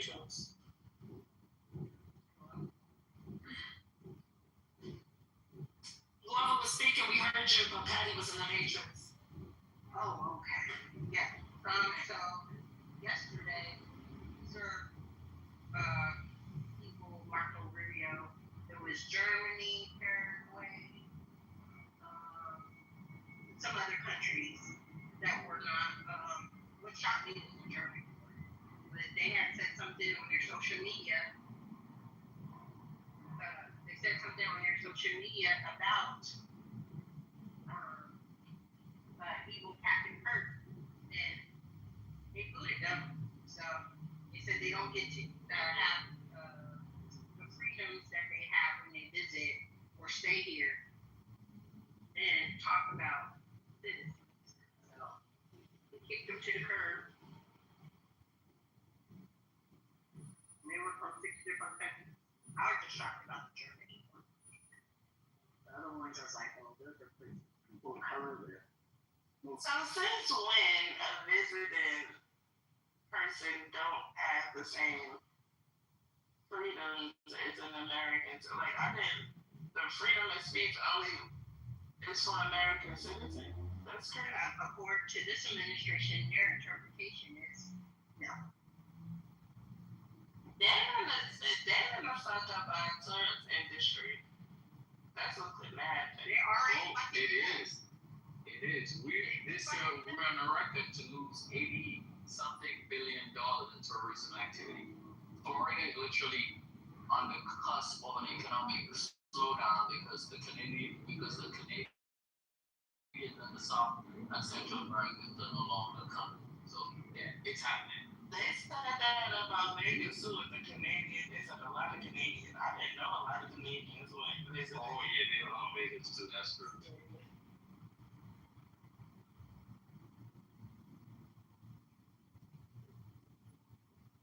Floridians voted for this, so they can't complain. That's one of the main political people from overseas know about America is Vegas.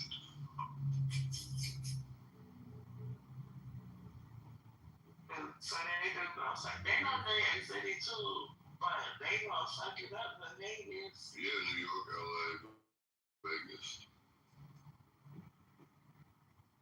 Chicago, maybe.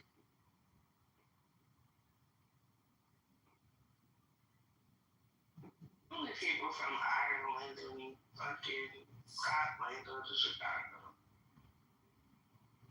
Chicago, that's so crazy that you say that. Because they've been having this thing about what's the forum. I think we talked about this in here before. But what's the forum, like, major U.S. cities? And people really been trying Chicago. Yeah, I remember that conversation. I know that New York, LA, and then people was like going back and forth between Atlanta, Chicago, and what was the other one? Oh, DC, I guess maybe. What's San that? Francisco. This is San San Francisco. Francisco is the one in the city. When I watched the guy that he's like basically does city planning, he said that San Francisco should be the fourth city. Oh wow, that's interesting. Which I can kind of agree with, I guess, because GDP and stuff. But people were saying Houston and stuff, and he made several arguments why Houston wouldn't work.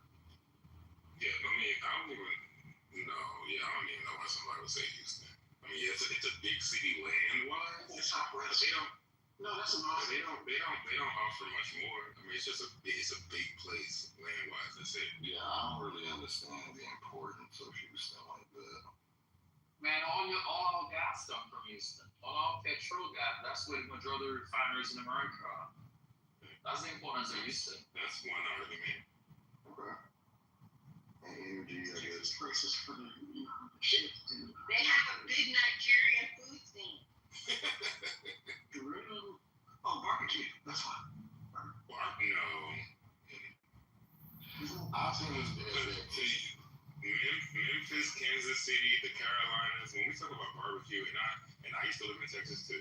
I'm sorry to offend, but Texas is not top for barbecue. I'm sorry. I think they mentioned Texas. They mention Texas because if you don't mention Texas cities, the U.S. has really no Republican representation. Like all the places that matter are in Democratic areas. So people always try to bring Texas up to make it like competitive with all the other. And I just don't know. Just seems slow to me.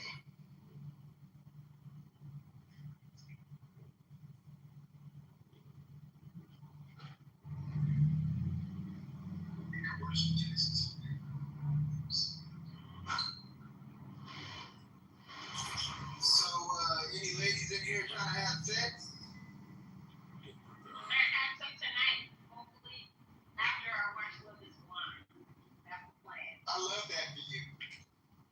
How did this get here? Have sex in the fucking hallway, asshole. I'm going first.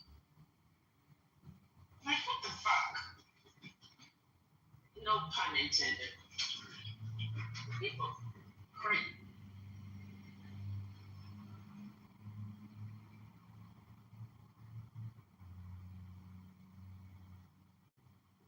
He said, "Let me back up, dumbass."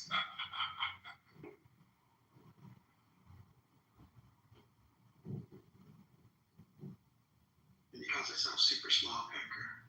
Why does somebody even take the time out of their day?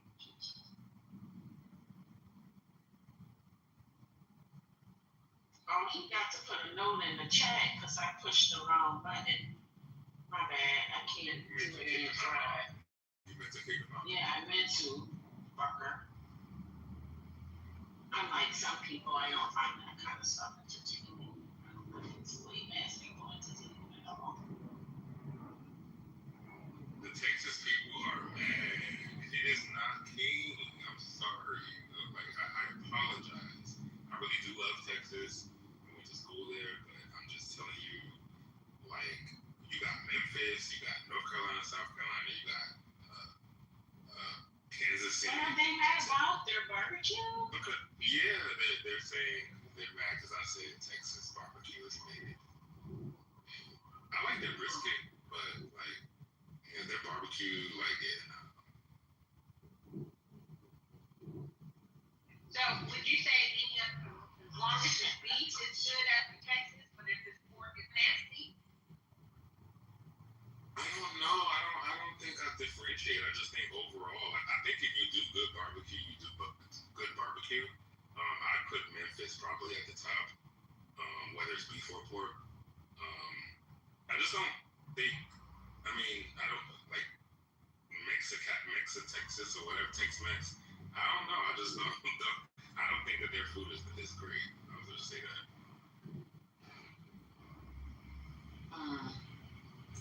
What's next?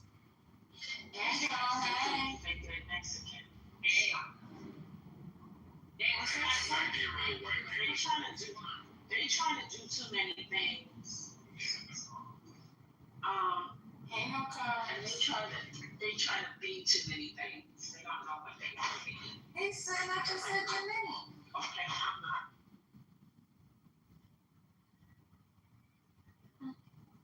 You ready? I did. Were you in here? Like, what happened? I wasn't here like that. Wow, I have the power to summon people like that. That's amazing. Literally, I just said, that's fine. It came to mind, and then boom, there you are. Hello, good morning, good afternoon, good evening, Good day. Good night. Happy Halloween. Yeah, it wasn't that serious. Were y'all finished talking about your Texas meltdowns? Barbecue. Texas meltdowns. Barbecues. Like, so you eat pulled pork? Absolutely. Oh, now okay. that's to me that's a North Carolina thing. They do it best, but I don't know. Maybe somebody think differently. I don't know. I never really had Texas food. I've never been, so I wouldn't know. I'm still waiting on this meeting. I want to see what they're talking about. See, this is what I'm talking about. Like Trump said it. Y'all, I'm gonna create your money. So people making money off of this. I wonder what the stock looks like in saying that. Is their stock going up? Trump? I mean, any of it? Do you know? And no, where's the stock in saying that?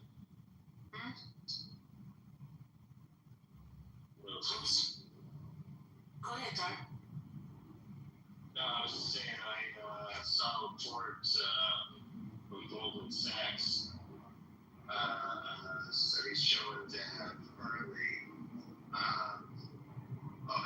can I get between the Alaska sockeye and the Popo, which one do you think is better? Sorry. The Soho. What's he eating? There's Fish. the missus wanted me to get some well-cut salmon, and they have mixing Alaska sockeye salmon and the coho salmon. I don't know where the coho salmon is from, but I was asking which one's better. And he said that one is. So that's where we're going.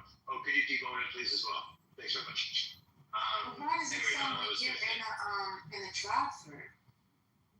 You ordering salmon in the drive-thru? Sounds like Oh no, I'm just at the grocery store. Yeah, Oh, at the grocery store. Okay. I'm at the fish area. But yeah, that's fine. That's enough. Thank you. Appreciate that. No, I was going to say is that the Goldman Sachs did a study showing that currently Americans are paying 55% of the tariffs right now. By next year, it could be as much as 70% of the tariffs. So, how's that for your taxes? Wow. Well, I just learned how to make bread, so that's what everyone's getting for Christmas: fresh loaf of bread. That's nice. Yep, that's what they Did you get like I got a bread maker. a bread? Okay. Yeah. So now I'm gonna teach myself how to do sourdough. As soon as I can get the 215-year-olds out of it, I'm gonna learn how to do that. You just don't put the water and the flour in there and just let it mix? What's going on? Yeah. No, but sourdough is different. I want to make it directly from that 200. There's a one that's for like 215-year-old yeast. And you gotta grow the yeast for the sourdough. I want to do that way. Okay. I thought sourdough you didn't use yeast. Do you? What? I thought sourdough you didn't use yeast. That's one of the breads you don't use yeast. That's why I don't know about that. I just know about the recipe. That's all.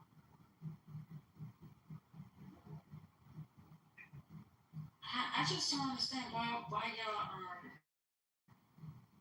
Mel, how'd you not get in front of me?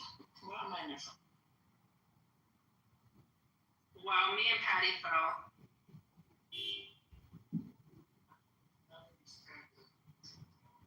Oh, that's why you was next, because you was third in PCR order, and me and Patty fell. I think this is being deliberately done. It's all top left ball. Exactly, I think this is what that is. Well, I fell first. They could elect Arizona demands to be sworn in. What's going on? Why they ain't swear this lady in? The Arizona lady. Isn't that Mike Johnson's fault? Yeah. It's because they're protecting them from the Epstein files. But Matt earlier, Matt know his shit. He said even if the House does pass it, it's still gotta go through the Senate and it's gonna fail. So yeah. They said the Democrats stormed Johnson's office over this Arizona lady not being sworn in. Yeah, do your job. Like imagine me, like I cannot tell my boss that I'm just not gonna do that today because I feel like I just like what? But it's more like you're not doing it for 3 weeks actually.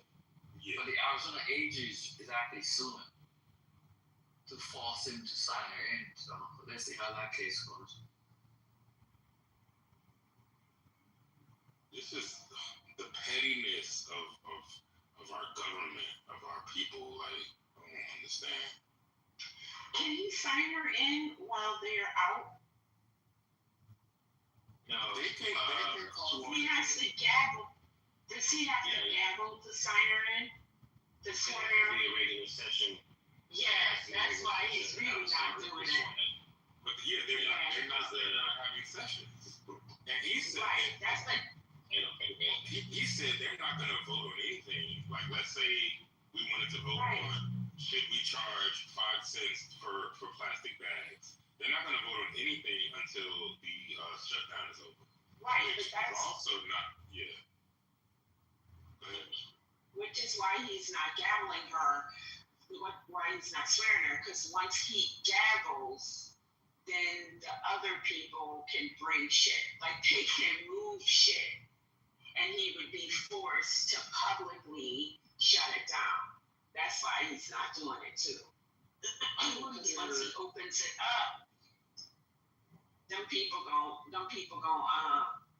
what is it called when they can move shit by? It's not by like declaration or whatever it's called.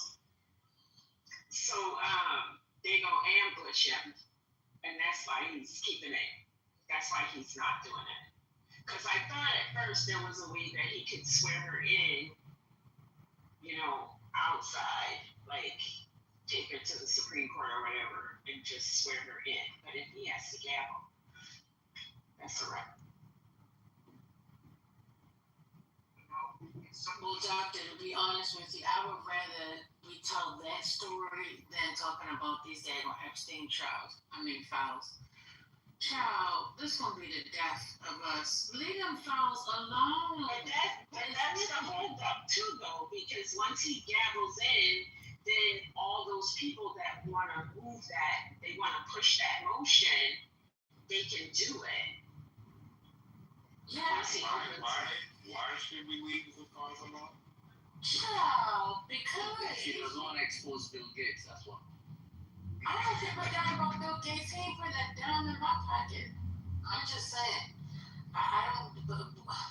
Sometimes when you force Pandora's box to be open, you find out what's on the other side. Yeah, we'll definitely have some content. We want to bring it. We want to find it. And that's what's wrong with y'all. I don't know that I think that that's appropriate, like, content. I mean, they're talking about, like, young girls that were It's not like we want to see young girls. We want to see the people that like. I understand. You want to hold I understand. the little girl. Yeah. Yeah, how y'all gonna do that from the set? Do it. Well, actually, So Epstein filed release. I think. How y'all gonna do that from the set?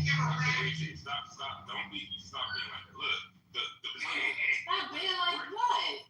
We're not doing it from this app. The people that we're. But the problem with your thinking, no, you cut out the AG off. Now I'm gonna cut you off. No, so here's the thing. The problem with the thinking is the fact that you're only thinking about what you want and not thinking about who can be impacted, especially the victims. Now, they say that they want it released, right? But I just think certain things, should stay in its corner. Let them get who they need to get, and we find out once they get all the people and they got them on trial, if in fact they can bring them to trial. If they can't bring them to trial, then what are we really doing? What are we opening it up for? I just want to know. Didn't the victims themselves say they wanted it released? I said that. But then you said we're not thinking about the victims. I'm a little lost on that. Because there might be a few, but not all. And even in their situation, I think that they want the person prosecuted. That's the reason why I was going like step by step, thinking like, okay, for those that probably want it released is because of the fact that they want to have these people, have their day in court. That's what I would think, right? And if that's the case, I'm just saying, keep it quiet until they actually bring an indictment on the actual people. And then we could find out at that time. That's all. That's what I'm saying.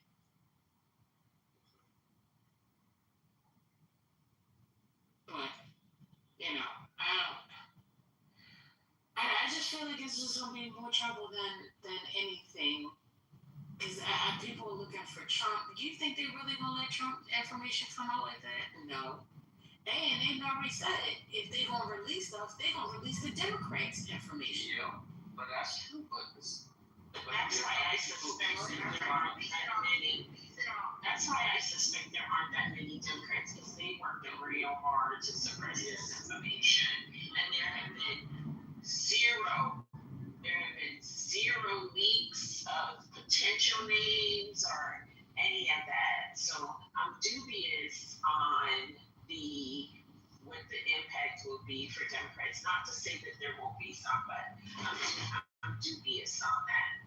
But even if they are, then you gotta pay the consequences for that too, because that's some sick, depraved shit. Like, that's disgusting. Put all those motherfuckers in the same cell.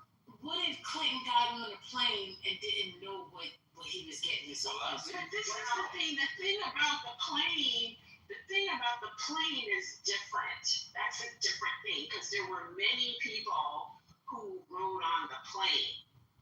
So riding on the plane in and of itself is not incriminating, because even the travel logs show, when he went, like he took it to Africa like twice.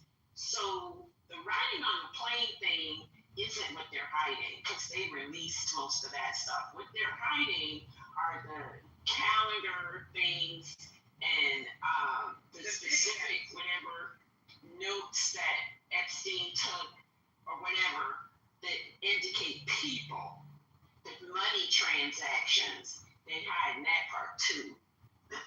So the plane stuff, that might be something, but they released a lot of that stuff already. So you are, and they never said nothing like Obama or anything. Go ahead. Now, remember the prosecutor of that case is Comey's daughter also, so she would know who's the name in that file, and they fired her. So did they fire her? They keep her quiet, so they can read out the hell out of those files. So all that's open for discussion.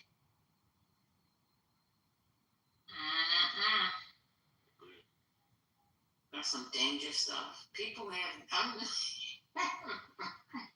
Ooh, wait, child. All I can think of is, y'all sing Yellowstone? I'm not gonna stop saying. Yes. Hey Jay, hey Corey, hey Arthur. What's up? Hey. Yeah. So, did you ever talk about the Shapiro situation, or you just kind of let that go? I was in and out yesterday. No. I don't know if he listened to the speech, but I could have sworn he was getting ready to say, listen, this has been too much. I'm about to step down. Peace out, deuces. But he said all that to say, we're going to continue to fight. It's like, you did this big conference to say all that for nothing. Okay, whatever. Did y'all listen to it, or did nobody heard it? No.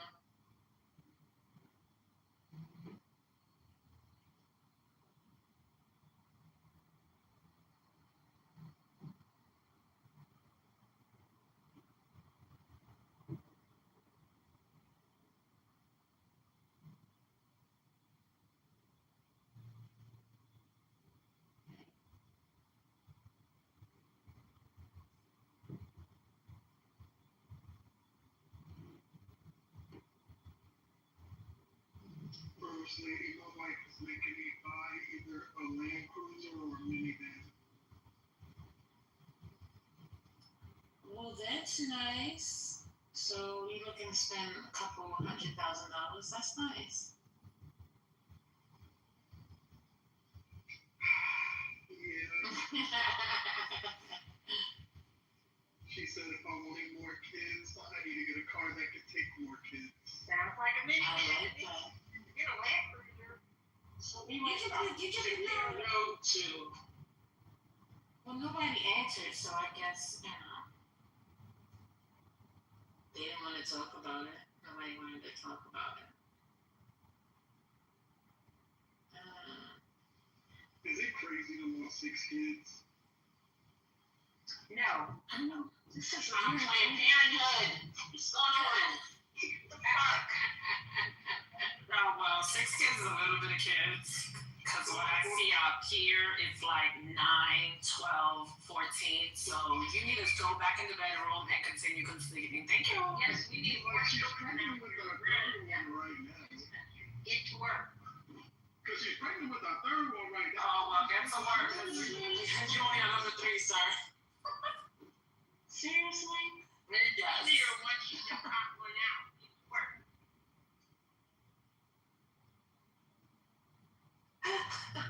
Nothing said, seriously? I know, she's like, over here telling somebody to get pregnant. And like, everybody does that. Like, who comes into Clubhouse? Like, what? The silence was thick, so I guess that was right. But I mean, can you talk about the NFL standings? The World Cup? Sports isn't an option, but you come into a room of women and start talking about 35 kids and shit. Like, what the fuck? I didn't say 35. This is crazy. So let me this weekend against the Cowboys. Let me switch it up real quick. So here's the young Republicans. We are appalled by the vile and inexcusable language revealed in the political article published today. Such behavior is disgraceful, unbecoming of any Republican, and stands in direct opposition to the values our movement represents. Those involved must immediately resign from all positions within their state and local young Republican organizations. We must hold ourselves to the highest standard of integrity, respect, and professionalism. That was tweeted at 3:58 p.m. on yesterday. Why do they keep referring to them as young Republicans? Say the name of the group. The ones that didn't say anything. That's the name of the club. It's Club. It's a club on, it's a university, it's a university club. In high school. Yeah, but I think these were college students. Make no sense. Oh, Demi doesn't know, so, there was some, young Republicans doing all these tweets, or did somebody leak it? What happened? I think they were in encrypted, like a Telegram or some other form of like a group thing. Yes, there were Signal or Telegram, one of the two. Signal or Telegram, yeah. We don't know. They're not saying how political got it. It's tragic. It's sad. I'm not doing that. So pretty much. It was information leaked where they were talking about slavery, gas chambers, and some other stuff, and laughing and kikiing about it, and it got out. That's pretty much what happened. It goes back. The conversations goes back months. So they spoke about a lot in history. And so it's a compilation. So if you read the Politico article, you realize they said a lot of shit. And Politico didn't just kind of summarize what they were saying and they gave specific examples, but they said a lot of egregious shit. I'm ready to watch people burn now. And this is from the article, FBI, if you're listening, and CIA. This girl is fully R-word. Yo. Quote, we also hate the Jews. Quote, they love the watermelon people. Quote, it was rape. Quote, stay in a closet, F-word. Quote, when do we start bullying, dude? Quote, kick the bitch. Quote, everyone that endorsed but then voted for us is going to the gas chambers. Quote, I go to the zoo if I want to watch monkey play ball. Quote, if we ever have a leak of this chat, we would be cooked for real, for real. Quote, I'd rather watch people burn now. Quote, also, we are officially under consideration for a Trump endorsement. Quote, great, I love Hitler. Quote, you're giving nationals too much credit and expecting the Jew to be honest. Quote, everyone that votes no is going to the gas chamber. And that's just some of it. Just disgusting.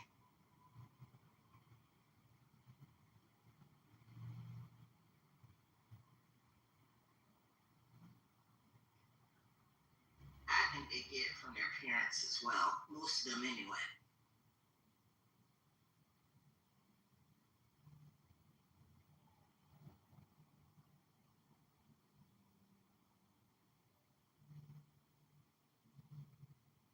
And then you think about the embarrassment of parents that didn't raise their kids like that. Oh my gosh. Just awful.